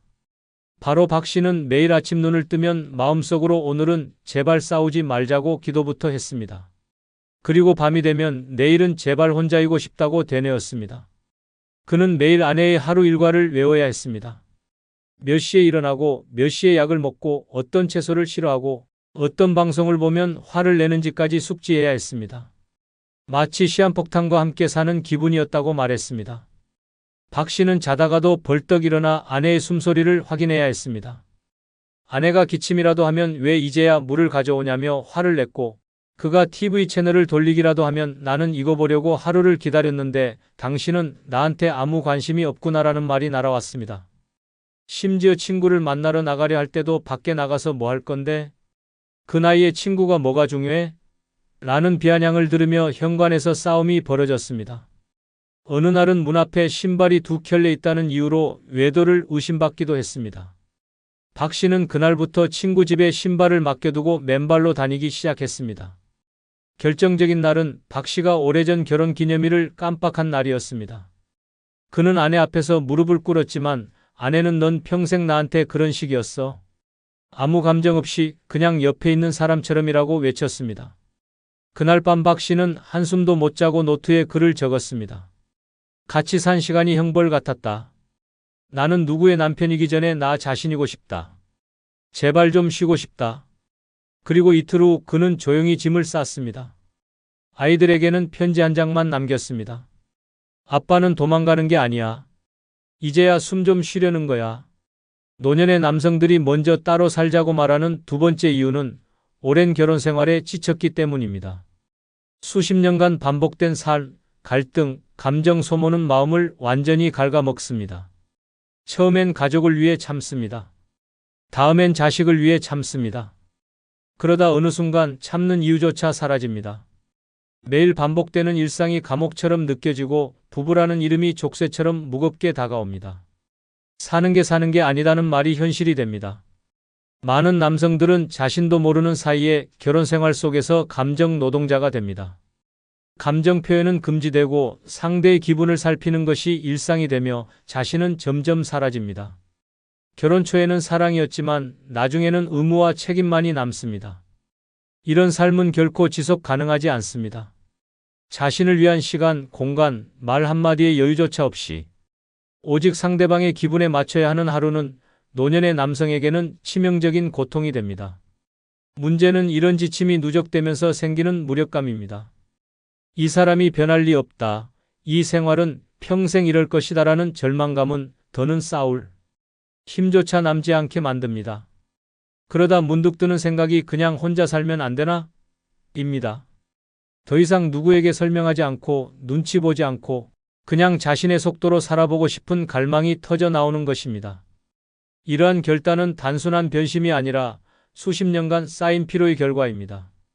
부부라는 이름 아래 쌓인 오해, 무시, 외로움, 억압, 그리고 고통이 만든 파국입니다. 그 끝에는 더 늦기 전에 나를 살리자는 절박한 생존 본능이 자리하고 있습니다. 노년의 남성이 먼저 집을 나서는 진짜 이유는 누군가를 떠나는 것이 아니라 이제라도 자신에게 돌아가고 싶은 간절한 몸부림입니다. 부산 해운대에 사는 72세의 정성우 씨는 은퇴 후 취미로 우쿨렐레를 배우기 시작했습니다. 혼자 연습하다 동네 문화센터에서 만난 동갑내기들과 어울리게 되었고 어느 날은 카페에서 소규모 공연까지 하게 되었습니다. 박수를 받는 순간 정 씨의 마음에 오래된 무언가가 다시 살아났습니다. 아, 내가 아직 살아있구나. 라는 짜릿한 감정이었습니다. 하지만 집에 돌아가는 순간 그 감정은 산산조각 났습니다. 아내는 시큰둥하게 말했습니다. 그 나이에 뭔 공연이야? 창피한 줄 알아. 정 씨는 침묵하며 방으로 들어갔지만 마음은 이미 거리를 두기 시작했습니다. 그날 이후 정 씨는 몰래 일정을 잡기 시작했습니다. 여행도 혼자 다녔고 모임도 아내 몰래 나갔습니다. 친구들과 어울려 막걸리를 마시며 늦게 들어온 날 아내는 현관문을 걸어 잠갔습니다. 휴대폰에는 메시지가 하나 떠 있었습니다. 그렇게 자유롭고 싶으면 나가서 살아. 정 씨는 그 문자에 오히려 해방감을 느꼈습니다. 그래, 나 진짜 나갈게. 그렇게 며칠 뒤 그는 작은 고시원 방을 계약했습니다. 친구들은 말렸지만 그는 웃으며 말했습니다. 이제야 진짜 숨 좀 쉬는 것 같아. 내가 내 인생의 주인 같아. 노년의 남성들이 아내에게 먼저 따로 살자고 말하는 세 번째 이유는 바로 자유로운 생활을 원하기 때문입니다. 수십 년간 가장의 책임과 역할에 짓눌려 살다가 은퇴 후 맞이한 자유의 순간에조차 또다시 통제받는 삶을 견디기 힘들어지는 것입니다. 늦잠도 못 자고 TV 채널 하나 돌리기 어렵고 친구 만나러 나가는 것도 허락을 구해야 하는 삶은 어느 순간부터 감옥보다 더 고통스럽게 느껴집니다. 아내는 걱정이라 말하지만 남편은 감시로 느낍니다. 하루 일과를 보고하듯 설명해야 하고 어디 가는지 누구와 있는지 끊임없이 체크당하는 생활은 점점 자존감을 깎아내립니다. 이제는 나도 좀 내 맘대로 살아보고 싶다. 는 욕망이 커지면서 따로 살고 싶다는 말이 입 밖으로 나오게 됩니다.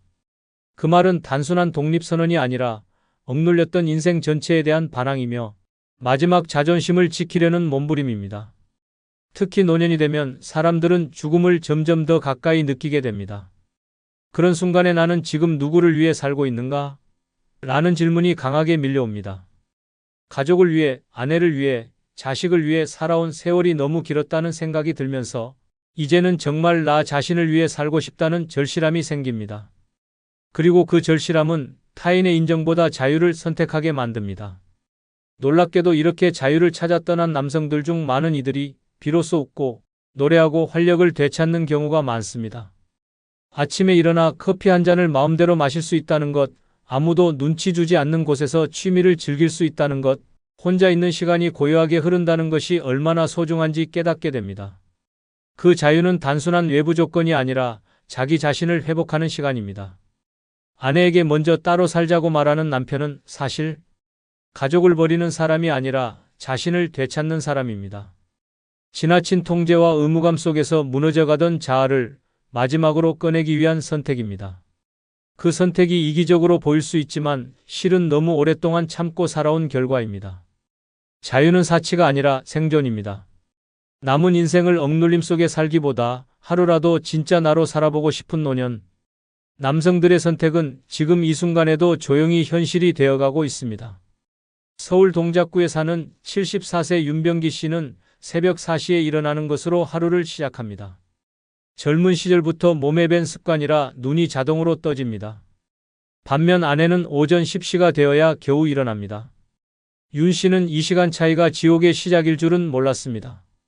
그는 이른 아침 조용히 신문을 보며 커피 한 잔을 즐기고 싶었지만 커피 머신 소리 하나에 아내가 벌떡 일어나 소리칩니다. 좀 조용히 좀 해. 나 이제 막 잠들었단 말이야.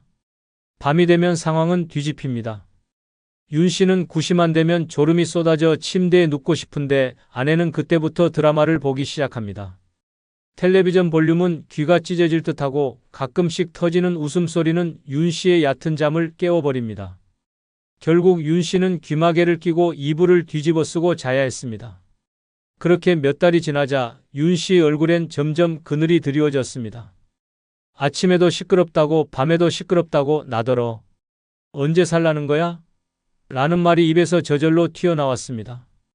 결정적인 사건은 어느 날 새벽 윤 씨가 거실불을 켜고 신문을 펼치는 순간 일어났습니다. 아내가 방문을 열고 나와 신문을 낚아채더니 찢어버렸습니다. 너무 이기적이야. 나 좀 자게 해줘. 윤 씨는 그 자리에서 아무 말도 하지 못하고 서 있다가 밤이 되자 작은 가방 하나를 챙겨 나왔습니다. 그리고 친구 집에 머물며 전화를 걸어 말했습니다. 우리 좀 떨어져 살자. 더는 못 견디겠어. 생활 리듬이 너무 달라. 노년의 남성들이 아내에게 먼저 따로 살자고 말하는 네 번째 이유는 생활 리듬이 극단적으로 다르기 때문입니다. 젊었을 땐 직장 생활과 육아로 서로 엇갈리는 시간이 많았기에 문제없이 지나갔지만 은퇴 후 하루 종일 집에 함께 있다 보면 이 작은 차이가 점점 파국으로 번지게 됩니다. 기상시간, 식사시간, 샤워시간, 심지어 텔레비전 채널까지 모두 충돌의 원인이 됩니다. 사소해 보이지만 이 충돌은 매일 반복되며 서로의 인내심을 갉아먹습니다. 남편은 아내가 너무 늦게 일어나서 하루가 비생산적이라고 생각하고 아내는 남편이 너무 일찍부터 집안을 어지럽혀 피곤하다고 말합니다. 이렇게 사소한 시간차가 결국 감정 싸움으로 이어지고 서로를 향한 실망과 짜증이 쌓이면서 결국 따로 살아야겠다는 결심으로 이어집니다. 특히 수면 리듬의 차이는 심각한 문제를 야기합니다. 노년에는 잠이 얕아지고 예민해지는데 서로 다른 취침 습관은 고통이 됩니다. 한쪽은 졸음을 이기지 못하고 누웠는데 다른 한쪽은 불을 켜고 돌아다니거나 TV를 보는 상황이 반복되면 결국 누군가는 폭발하게 됩니다. 이 작은 반복이 곧 생활 지옥이 되어버리는 것입니다. 문제는 이 갈등이 단기간에 해결되지 않는다는 데 있습니다. 생활 리듬은 단순히 습관이 아니라 오랜 시간 몸에 밴 리듬이며 쉽게 바뀌지 않습니다. 서로의 생활을 맞추려고 노력하다 보면 오히려 스트레스만 더 커지고 어느 순간부터는 이 사람과는 같이 사는 게 고문이다라는 생각이 들게 됩니다. 그래서 많은 남성들은 결단을 내립니다. 더는 못 견디겠다.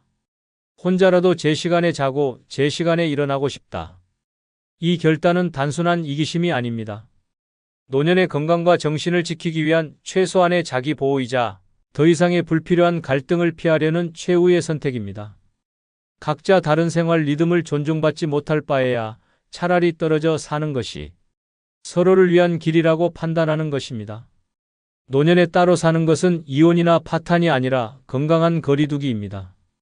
아침형 인간과 밤형 인간이 하루 24시간을 억지로 맞춰 살기보다는 각자의 리듬대로 사는 것이 오히려 관계를 더 오래 유지할 수 있는 방법이기도 합니다. 함께 있는 시간이 무조건 좋은 것이라는 환상은 이미 깨졌습니다. 이제는 서로의 리듬을 해치지 않는 거리가 진짜 부부의 방식이 되고 있습니다. 대전 둔산동에 사는 76세 이만호 씨는 요즘 누구보다 바쁜 노년을 보내고 있습니다. 그림을 배우고 시를 쓰며 주말엔 독서 모임도 나갑니다. 더 놀라운 건 이 모든 것을 아내 몰래 하고 있다는 사실입니다. 그 이유는 단순했습니다. 말해봤자 이해 못해. 쓸데없는 짓 한다고 뭐라 할 테니까. 실제로 예전에도 몇 번 취미를 시작하려 했지만 아내는 매번 반대했습니다. 그 나이에 그림은 무슨 그림이야? 마당에 잡초나 좀 뽑아. 라는 말에 이 씨는 붓을 꺾었고 시 쓰는 일도 어디서 이상한 감성이나 흘리고 있냐며 냉소를 퍼부어 결국 그만뒀습니다. 하지만 마음속 불씨는 꺼지지 않았습니다. 젊은 시절부터 언젠가 자신만의 공간에서 조용히 책을 읽고 무언가를 창작하며 살아가고 싶다는 꿈을 품고 있었던 이 씨는 어느 날 불쑥 입을 열었습니다. 나 혼자 살아보고 싶어. 내가 싫어서가 아니야. 그냥 나로 살아보고 싶어서 그래. 아내는 처음엔 웃었습니다. 농담인 줄 알았기 때문입니다. 그러나 며칠 뒤 진짜로 방을 빼고 짐을 옮기는 남편의 뒷모습을 보며 그제야 알았습니다. 이 사람 진심이었구나. 이 씨는 좁은 오피스텔에 들어갔지만 눈빛은 반짝이고 있었습니다. 마침내 자신만의 삶을 시작했다는 해방감에 하루하루가 설렜다고 말합니다. 아침엔 클래식 음악을 틀어놓고 천천히 커피를 내리고 오후엔 미술관을 돌며 느낀 감상을 시로 적어보기도 했습니다. 내가 지금까지 뭐하고 살았나 싶었어. 40 넘어서부터는 남편, 아빠, 돈 버는 기계 그게 다였는데 이제서야 나로 살아보는 느낌이야. 노년의 남성들이 아내에게 먼저 따로 살자고 말하는 5번째 이유는 오랫동안 가슴속에 품어왔던 독립의 꿈을 실현하고 싶은 욕망이 있습니다. 누구에게도 말하지 못했던 이 꿈은 사회적 역할과 가족의 기대 속에 묻혀 살아온 세월 속에서 점점 더 커져만 갔습니다. 젊은 시절에는 돈을 벌어야 했고 중년에는 자식들을 책임져야 했으며 그 모든 의무가 끝난 지금에서야 비로소 진짜 나를 꺼내어 볼 용기가 생긴 것입니다. 이 독립의 꿈은 단순히 공간의 분리가 아닙니다. 누구의 남편, 누구의 아버지가 아닌 이만호라는 이름으로 다시 태어나고 싶은 간절한 바람입니다. 그 안에는 자아회복, 존재 의미, 그리고 늦은 인생에 대한 애틋한 갈망이 담겨 있습니다. 그 꿈은 늙어서 갑자기 생겨난 것이 아닙니다. 결혼과 동시에 사라졌던 자기 삶에 대한 그리움이 이제서야 폭발하는 것입니다. 문제는 이런 꿈을 이해받기 힘들다는 점입니다. 아내는 배신감으로 받아들이기 쉽고 자식들도 왜 이제 와서 그러세요? 라고 말합니다. 그러나 남성들에게는 이 선택이 인생 전체의 균형을 되찾는 마지막 기회입니다. 70세든 80세든 삶은 여전히 진행 중이며 자신이 누구인지 되묻고 나답게 살 수 있는 시간이 아직 남아있다고 믿기 때문입니다.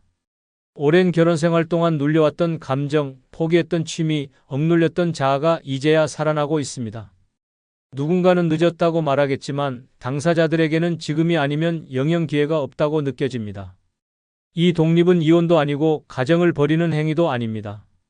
오히려 다시 사랑할 수 있는 힘을 찾기 위한 시도이며 고갈된 관계를 회복하기 위한 시간일 수도 있습니다. 나답게 살고 싶다. 는 말은 이기적인 외침이 아니라 그동안 너무 오래 참아온 인생의 마지막 절규입니다. 노년의 남성들이 선택한 이 조용한 탈출은 늦은 인생을 진짜 내 인생으로 채우고 싶다는 간절한 몸부림입니다. 그리고 그 길 끝에는 비로소 진짜 행복이 기다리고 있을지도 모릅니다. 구독, 좋아요 부탁드립니다. 감사합니다. 나도 황혼 이혼할까? 요즘은 늦게라도 혼자 사는 사람들이 많더라. 그 나이에 혼자 살아서 뭐하게? 다 후회한다던데. 그래도 매일 싸우며 사는 것보다야 낫지 않을까? 이렇게 시작된 황혼 이혼은 누구에게나 있을 법한 이야기입니다. 하지만 그 결말은 충격적입니다. 편안한 노후를 꿈꾸던 삶은 순식간에 경제난, 외로움, 고립으로 무너집니다. 진짜 지옥은 남편이 아닌 이혼 후의 현실이라는 사실을 너무 늦게 깨닫게 됩니다. 오늘 영상은 황혼 이혼이 노년을 망하게 하는 지름길인 5가지 이유를 알아보겠습니다. 구독, 좋아요 누르시면 시작하겠습니다. 황혼 이혼이 노년을 망하게 하는 지름길인 첫 번째 이유는 경제적 안정성이 흔들릴 수 있기 때문입니다. 황혼이혼은 오랜 결혼 생활 끝에 맞이하는 자유로운 선택처럼 보일 수 있지만 그 이면에는 예상치 못한 경제적 재앙이 숨어 있습니다. 평생을 함께 모은 재산이 반토막 나는 것은 기본이고 앞으로 살아갈 노후의 자금 계획이 산산조각 날 수 있습니다.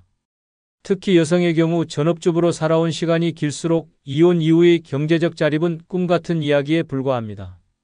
남성 또한 연금이나 재산을 나눠준 뒤에는 월세방 전전하거나 반지하로 내려가는 사례도 비일비재합니다. 노후 자금은 은퇴 이후의 생명을 책임지는 생명줄과 같습니다. 이 생명줄이 끊기는 순간 노인은 더 이상 존엄한 존재가 아니라 생존을 위해 발버둥쳐야 하는 처지가 됩니다. 결혼이라는 울타리 안에서 유지되던 의료보험, 세금 혜택, 공동명의 자산 등 모든 것들이 붕괴됩니다. 경제적 준비 없이 이혼을 감행한 수많은 이들은 내가 왜 그랬을까라는 후회와 함께 치명적인 노후를 맞이하고 있습니다. 특히 예상치 못한 병원비, 생활비 상승, 주거비 부담 등은 황혼이혼 후 살아남을 수 없는 현실을 적나라하게 보여줍니다. 결국 황혼이혼은 새로운 시작이 아닌 경제적 추락의 시작인 경우가 더 많습니다. 감정적 해방을 선택하는 대신 삶 전체를 포기하게 되는 것입니다. 서울 강서구에 거주하던 67세 박모 씨의 사례는 황혼이혼의 경제적 파국을 그대로 보여주는 대표적인 예입니다. 박 씨는 남편과 35년을 함께 살다가 이제는 내 인생을 살겠다며 단호하게 이혼을 선택했습니다. 처음엔 자유를 만끽하는 듯 했지만 문제는 곧바로 닥쳤습니다. 남편 명의로 되어 있던 아파트에서 쫓겨나 월세방으로 들어간 박 씨는 처음으로 자신의 이름으로 통장을 만들고 병원비를 계산하고 가스비를 내며 혼자 살아가는 법을 익혀야 했습니다. 그런데 문제는 그동안 생활비를 남편에게 의존해왔다는 점이었습니다. 국민연금은 남편보다 적었고 별도로 저축해둔 돈은 거의 없었습니다. 여유있게 살 수 있을 줄 알았던 월세방 생활은 곧 악몽으로 바뀌었습니다. 갑작스럽게 무릎 관절염이 심해져 병원에 입원했지만 간병인을 쓸 여력이 없어 혼자 버텨야 했습니다. 퇴원 후엔 약값 때문에 밥 대신 라면으로 끼니를 때웠고 난방비가 무서워 겨울에는 전기장판 하나에 의지하며 지냈습니다.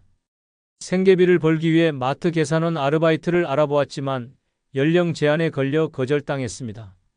그제야 박 씨는 깨달았습니다. 내 인생을 살고 싶다는 말은 준비된 사람만이 할 수 있는 이야기였다는 것을. 이혼 후 찾아온 자유는 잠깐의 착각이었고 현실은 너무도 가혹했습니다. 박 씨는 결국 다시 전 남편에게 연락을 해 도움을 요청했습니다. 자존심을 내려놓고 다시 가족의 테두리 안으로 들어가고 싶다는 말을 꺼내는 데는 2년이 걸렸습니다. 하지만 이미 남편은 새로운 인연을 만나 재혼한 상태였고 자녀들과의 관계도 끊어져 버려 도움을 받을 수 있는 곳은 아무데도 없었습니다. 결국 박 씨는 현재 구청의 긴급복지 프로그램에 의지해 살아가고 있으며 다시 돌아간다면 절대 이혼은 하지 않았을 것이라며 눈물을 흘렸습니다. 이처럼 황혼이혼은 자유가 아닌 가난의 문을 여는 선택이 될 수 있습니다. 충동적 결정은 돌이킬 수 없는 후회로 이어지며 그 대가는 고립과 빈곤이라는 이름으로 되돌아옵니다. 황혼이혼이 노년을 망하게 하는 지름길인 두 번째 이유는 노후 자금이 예상보다 빨리 소진될 수 있기 때문입니다. 황혼이혼은 새로운 삶의 시작처럼 보일 수 있지만 실상은 노후 자금을 집어삼키는 블랙홀일 수 있습니다. 함께 살면 하나였던 생활비가 둘로 나뉘는 순간 돈은 물처럼 빠져나갑니다. 반으로 줄어든 자산의 2배로 늘어난 지출은 순식간에 노후 자금을 고갈시키는 폭탄입니다. 평생 모은 퇴직금, 연금, 저축은 이혼과 동시에 반토막 나며 재산 분할 이후 남는 것은 텅 빈 통장과 끝없는 공과금 고지서입니다. 삶의 마지막 챕터를 준비하던 계획은 산산조각 나고 여생은 불안과 걱정 속에서 버텨야 하는 생존의 시간으로 바뀝니다. 혼자 사는 노인은 작은 돈에도 예민해집니다. 물가 상승, 갑작스러운 병원비, 자녀의 긴급 요청, 예기치 못한 수리비 등 크고 작은 돌발 상황은 노후 자금을 집어삼키는 괴물처럼 덮쳐옵니다. 특히 이혼 후 자존심에 무너져 자녀에게 손을 벌리지 못하는 경우 생활비 부족은 곧 삶의 질 하락으로 이어집니다. 아무리 넉넉하게 모았다 해도 예상치 못한 변수 앞에서는 속수무책입니다. 결국 내 인생을 살겠다며 이혼을 택한 선택이 내 노후를 망치겠다는 결과로 돌아오는 것입니다. 경기도 안양시에 사는 72세 윤모 씨는 이혼을 해방이라 믿었던 사람입니다. 평생 남편의 잔소리와 무관심 속에서 살아왔던 그는 퇴직 후 두 사람이 집에서 하루 종일 붙어 있는 상황을 견디지 못하고 이혼을 선언했습니다. 재산은 반으로 나눴고 본인 몫으로 아파트 전세금과 약간의 예금을 확보했습니다. 윤 씨는 이제야 내 인생이 시작됐구나라며 가벼운 마음으로 전셋집을 구하고 여행을 다니고 문화센터에도 등록했습니다. 그러나 이 평온은 딱 1년밖에 가지 않았습니다. 먼저 예상하지 못한 것이 물가였습니다. 월세가 아닌 전세였음에도 관리비와 공과금, 교통비, 식비가 생각보다 훨씬 많이 들었습니다. 외로움을 달래기 위해 등록한 문화센터 수업도 생각보다 지출이 컸고 여행 중 다친 무릎 치료비로 병원비가 수백만 원 들며 예금은 눈 녹듯 사라졌습니다. 평생 건강했던 윤 씨는 이혼 후 갑자기 병원 신세를 지게 됐고 간병인을 부를 돈도 없어서 입원 중에도 혼자 화장실을 가다 넘어지기를 반복했습니다. 결국 수술을 받고 집에 돌아온 뒤에는 외출이 어려워졌고 한때 즐기던 문화생활은 모두 중단되었습니다. 그 후 상황은 급속도로 나빠졌습니다. 전세 계약이 끝날 무렵 전세금은 올라 있었지만 윤 씨의 예금은 다 바닥난 상태였습니다. 재계약을 못한 윤 씨는 결국 구청에서 소개받은 공공임대주택에 들어갔고 한 달 생활비로 겨우 버티는 처지가 되었습니다. 돈이 없으니 식사는 간단하게 라면이나 찬밥으로 때우게 되었고 약값도 아껴야 해서 고혈압 약을 하루 건너 먹는 지경에 이르렀습니다. 그토록 원했던 자유는 이제 사치가 되었고 혼자 남은 방 안에서 윤 씨는 매일 TV만 바라보며 하루를 보냅니다. 친구에게 생활이 어렵다는 말을 꺼내기도 부끄러워 전화도 끊었습니다. 자녀에게 손을 벌릴 수도 없었습니다. 이혼 당시 당당하게 내 인생, 내가 산다고 말한 것이 자존심을 막고 있었습니다. 결국 윤 씨는 한겨울에도 보일러 대신 두꺼운 이불에 파묻혀 지내며 후회했습니다. 그때 그냥 조금만 참을 걸, 그냥 살 거리라는 말이 마음을 울렸습니다. 자유의 대가는 너무나 잔혹했고 노후 자금은 자유가 아닌 생존의 밑바닥에서 허덕이게 만든 원인이 되었습니다. 이처럼 황혼 이혼은 노후 자금이라는 마지막 보루를 망가뜨리는 결정이 될 수 있습니다. 단순한 감정 해방이 아닌 생애 전체의 리스크를 다시 계산해야 하는 무서운 선택임을 잊지 말아야 합니다. 황혼 이혼이 노년을 망하게 하는 지름길인 세 번째 이유는 사회적 고립감을 느낄 수 있기 때문입니다. 황혼 이혼은 누군가에게는 자유로움의 문처럼 보일 수 있지만 그 문을 통과한 뒤에 기다리는 것은 상상 이상의 고립과 외로움입니다. 결혼이라는 틀 속에서 유지되던 사회적 관계들은 이혼과 동시에 하나둘씩 끊어지기 시작합니다. 부부로서 함께했던 지인 모임, 친척관계, 이웃들과의 정겨운 교류가 이혼과 동시에 어색함으로 바뀌고 결국은 단절로 이어집니다. 처음에는 혼자만의 시간이 좋을 수 있지만 시간이 지나면 그 고요함은 적막으로 변하고 적막은 외로움이라는 독이 되어 마음 깊숙한 곳을 잠식합니다. 특히 명절이나 생일, 가족 행사가 있는 날이면 그 고립감은 더욱 극대화됩니다. 자녀와의 관계가 소원해진 경우 혼자 남겨진 집에서 쓸쓸히 TV만 바라보는 날들이 반복됩니다. 주변의 시선 또한 무섭습니다. 저 사람 이혼했대라는 수군거림은 곧바로 인간관계에서의 거리두기로 이어지고 어느 순간부터는 아무에게도 연락이 오지 않는 상황이 당연해집니다. 사람들은 떠나고 집안에 혼자 남겨진 자신만이 점점 작아지는 느낌을 받게 됩니다. 인간은 사회적 동물이라는 말이 무색하게 황혼 이혼은 스스로를 사회에서 고립시키는 자발적인 유배가 되는 셈입니다. 경상북도 구미시에 사는 69세 이모 씨의 사례는 이혼 후 고립이 얼마나 사람을 무너뜨릴 수 있는지를 보여주는 생생한 이야기입니다. 이 씨는 남편의 무관심과 고집에 지쳐 이제 더는 못 살겠다며 황혼 이혼을 결심했습니다. 처음에는 홀가분했습니다. 더 이상 눈치 보지 않아도 되고 마음대로 TV를 보고 친구들과 자유롭게 전화도 할 수 있었습니다. 하지만 진짜 문제는 딱 2달 뒤부터 시작됐습니다. 평소 같이 다니던 부부 모임에서 혼자 되었다는 이유로 초대가 끊겼고 오랜 친구는 이혼은 좀 아닌 것 같아라는 말을 남기고 연락을 끊었습니다. 심지어 딸아이도 부담스러워했습니다. 엄마, 우리가 다 이해는 하지만 그래도 아빠랑 좀 참지 그랬어. 라는 말을 듣고 나서는 전화도 줄어들었습니다. 외출을 하려고 해도 갈 데가 없고 만날 사람도 없었습니다. 그전에는 남편과 함께 가던 재래시장, 동네 식당조차 이혼 후 혼자 가려니 어색하고 쓸쓸해서 발길을 돌리게 되었습니다.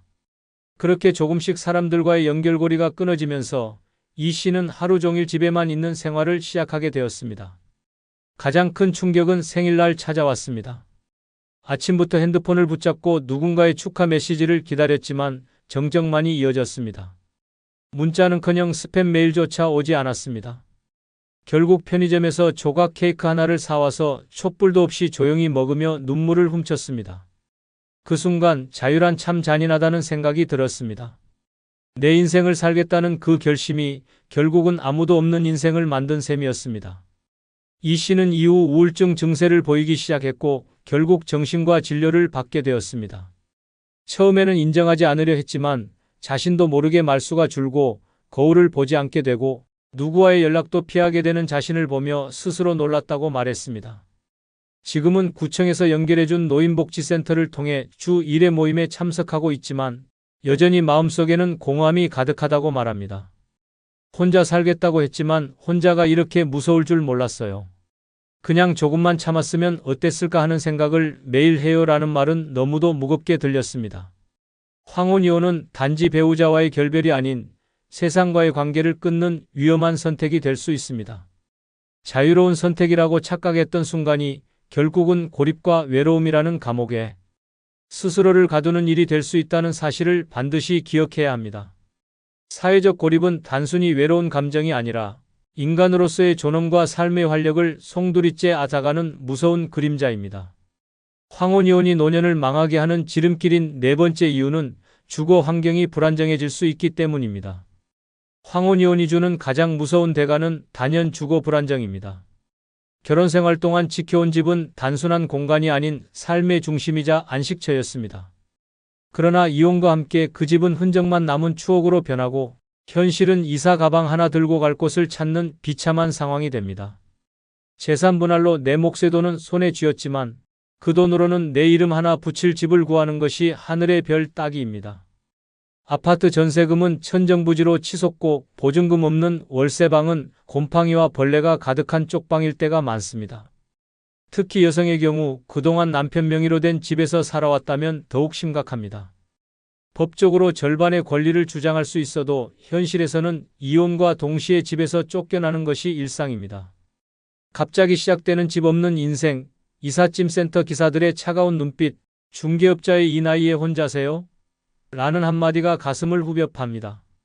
원하는 집은 너무 비싸고 감당 가능한 집은 사람이 살기 어려운 곳이라는 냉정한 현실은 이혼이 곧 노숙의 전 단계임을 보여주는 것과 다름없습니다. 가장 충격적인 것은 이혼 후 집을 잃고 친정이나 자녀 집에 얹혀 살다가 갈등이 심화되어 또다시 쫓겨나는 경우입니다. 내 집 아닌 곳에서 눈치 보며 사는 삶은 결혼 생활 때보다 더 비참할 수 있습니다. 노후의 주거는 곧 삶의 안정입니다. 집이 있어야 삶이 굴러가고 마음이 놓입니다. 그 집을 잃는다는 것은 단순한 이사 문제가 아니라 정신적 붕괴를 불러오는 가장 현실적인 공포입니다. 부산 해운대에 사는 66세 김모 씨는 30년 결혼 생활을 정리하며 황혼 이혼을 선택했습니다. 이유는 단순했습니다. 더 이상 서로 얼굴 보는 것도 지겹다는 것이었습니다. 재산은 아파트 한 채와 적금 몇천만 원. 김 씨는 아파트를 팔아 반으로 나눈 뒤 자신 몫으로 받은 돈으로 작은 빌라 전세를 구했습니다. 처음엔 홀가분했습니다. 남편 잔소리 없는 세상, 나만의 공간, 누가 뭐래도 행복할 것 같았습니다. 하지만 그 행복은 이사 첫날부터 금이 가기 시작했습니다. 세입자가 급하게 나가면서 청소도 제대로 안 된 상태였고 곰팡이 냄새가 코를 찔렀습니다. 관리비는 전보다 더 나왔고 겨울엔 난방이 잘 되지 않아 잠을 청하기 어려웠습니다. 엘리베이터 없는 4층 빌라를 오르내리는 것도 고통이었습니다. 게다가 빌라 주위에는 편의점 하나 없고 버스도 하루 몇 번 안 다녀 교통도 불편했습니다. 그래도 조용해서 좋다고 위로했지만 2달쯤 지나자 외로움이 밀려왔습니다. 전에 살던 아파트 이웃들은 전부 끊겼고 동네 주민들과는 말도 섞기 힘들었습니다. 그러던 중 전세 계약이 끝날 시점에 집주인이 전세금을 올려달라고 통보했습니다. 하지만 김 씨의 예금은 병원비와 생활비로 이미 많이 줄어든 상태였고 추가 전세금을 낼 여유가 없었습니다. 결국 김 씨는 월세방으로 옮기게 되었고 좁은 방에서 옷장을 2개도 못 놓고 살아야 하는 상황이 되었습니다. 방에는 햇빛도 들지 않았고 여름에는 벌레가 창문으로 기어들었습니다. 새벽에는 위층에서 들려오는 물소리에 잠을 깨기 일쑤였고 하루하루가 짜증과 후회의 연속이었습니다. 결국 김 씨는 딸에게 연락해 함께 살 수 없냐고 부탁했지만 돌아온 대답은 우리도 빠듯해서요. 였습니다. 마지막 남은 선택지는 요양원이나 고시원이었습니다. 이 나이에 내가 이런 곳에 살아야 하나라는 생각에 자괴감이 들었고 친구에게조차 자신의 주거 상황을 숨기게 되었습니다. 그렇게 김 씨는 이혼이 자유가 아닌 집 잃고 떠도는 유랑민의 시작이었음을 뼈저리게 느끼게 되었습니다. 황혼이혼은 삶의 공간을 송두리째 빼앗는 결정이 될 수 있습니다. 내가 평생 쌓아온 생활 기반이 무너지는 순간 그 뒤를 기다리는 것은 외로움이 아닌 생존의 위협입니다. 주거 불안정은 단순히 이사 문제가 아닙니다. 그것은 노년의 품위, 존엄, 그리고 생명을 지키는 가장 중요한 기둥입니다. 그 기둥이 무너졌을 때 삶은 더 이상 내가 통제할 수 없는 거센 파도에 휩쓸리게 됩니다. 황혼이혼이 노년을 망하게 하는 지름길인 5번째 이유는 친구들과의 모임에서 소외감을 느낄 수 있기 때문입니다. 황혼이혼을 결심하는 순간 단지 배우자와의 관계만 끝나는 것이 아닙니다. 오랜 세월 함께해온 친구들과의 관계 또한 조용히 무너질 수 있습니다. 그동안 자연스럽게 참석하던 친구 모임, 부부, 동반 식사, 단체 여행이 이혼과 함께 불편한 공기가 감도는 자리가 되어버립니다. 한때는 편하게 웃고 떠들던 사람들이 어느새 조심스러운 눈빛을 보내고 대화 속에서는 자신만 소외된 듯한 느낌을 받게 됩니다. 친구들과 함께 있던 자리가 이제는 고문처럼 느껴지기 시작합니다. 무심코 나온 대화 하나하나가 가슴을 후벼 팝니다. 우리 남편이 요즘은 집안일도 도와줘라는 말 한마디가 비수처럼 꽂히고 부부끼리 다녀온 여행 사진을 보며 웃는 모습이 괜히 얄밉게 보입니다. 이혼을 했다는 이유만으로 초대해서 제외되거나 자리를 불편하게 만들 수 있다는 이유로 모임 자체가 조용히 사라지는 일도 다반사입니다. 친구라고 생각했던 사람들이 은근히 거리를 두기 시작하고 어떤 이들은 대놓고 내가 있어서 분위기가 좀 그렇다는 말까지 합니다. 그 순간 깨닫습니다. 이혼은 사람들의 속마음을 확인하는 가장 잔인한 거울이 될 수 있다는 사실을. 특히 부부 친구들이 많았던 경우엔 상황이 더 심각해집니다. 부부 중 한 사람과만 연락을 이어가기 어색하다 보니 아예 2사람 모두와 거리를 두게 되는 경우도 많습니다. 내가 떠난 자리에 남은 친구들은 여전히 행복한 가정을 유지하고 있고 나는 그들과 대화의 주제조차 공유할 수 없습니다. 부부 여행, 가족 행사, 자녀 이야기까지 모든 것이 나와는 다른 세계의 이야기가 되어갑니다. 결국 혼자 남겨진 느낌, 그 소외감은 참을 수 없는 외로움으로 바뀝니다. 대구 달서구에 사는 68세 정모 씨는 이혼 후 친구 모임에서 느낀 소외감으로 큰 충격을 받았습니다. 정 씨는 한때 동네 유명한 부부 커플 모임의 중심 인물이었습니다. 매주 정기적으로 모여서 식사하고 주말마다 등산도 함께 다녔습니다. 하지만 남편과의 관계가 악화되어 결국 황혼 이혼을 하면서 상황은 급변했습니다. 이혼했다고 해서 나 혼자 모임을 못 나갈 이유는 없잖아라며 예전처럼 모임에 참석했지만 분위기는 싸늘했습니다. 이전에는 웃으며 반겨주던 친구들이 형식적인 인사만 건넸고 부부들이 둘씩 짝지어 앉을 때 정 씨는 늘 테이블 한쪽 끝에 홀로 앉았습니다. 웃음소리는 여전했지만 대화에는 끼어들 틈이 없었습니다. 우리 신랑이로 시작되는 대화는 이혼한 정 씨에게는 조용한 폭력처럼 다가왔습니다. 어느 날은 아예 모임 공지가 오지 않았고 뒤늦게 알고 전화하자 그냥 부부끼리 조용히 만났어라는 대답이 돌아왔습니다. 그날 정 씨는 전화를 끊고 혼자 소주 한 병을 비웠습니다. 그 후로 정 씨는 모임에 나가지 않았고 연락도 줄어들었습니다. 친구들에게 연락해보려 했지만 요즘 바빠서 다음에 보자는 말만 돌아왔습니다. 결국 정 씨는 주말마다 TV 드라마 재방송을 보는 것이 유일한 일과가 되었고 웃을 일도 말을 나눌 사람도 점점 사라졌습니다. 혼자 카페에 가는 것도 어색했고 혼자 영화관에 가는 것도 쓸쓸했습니다.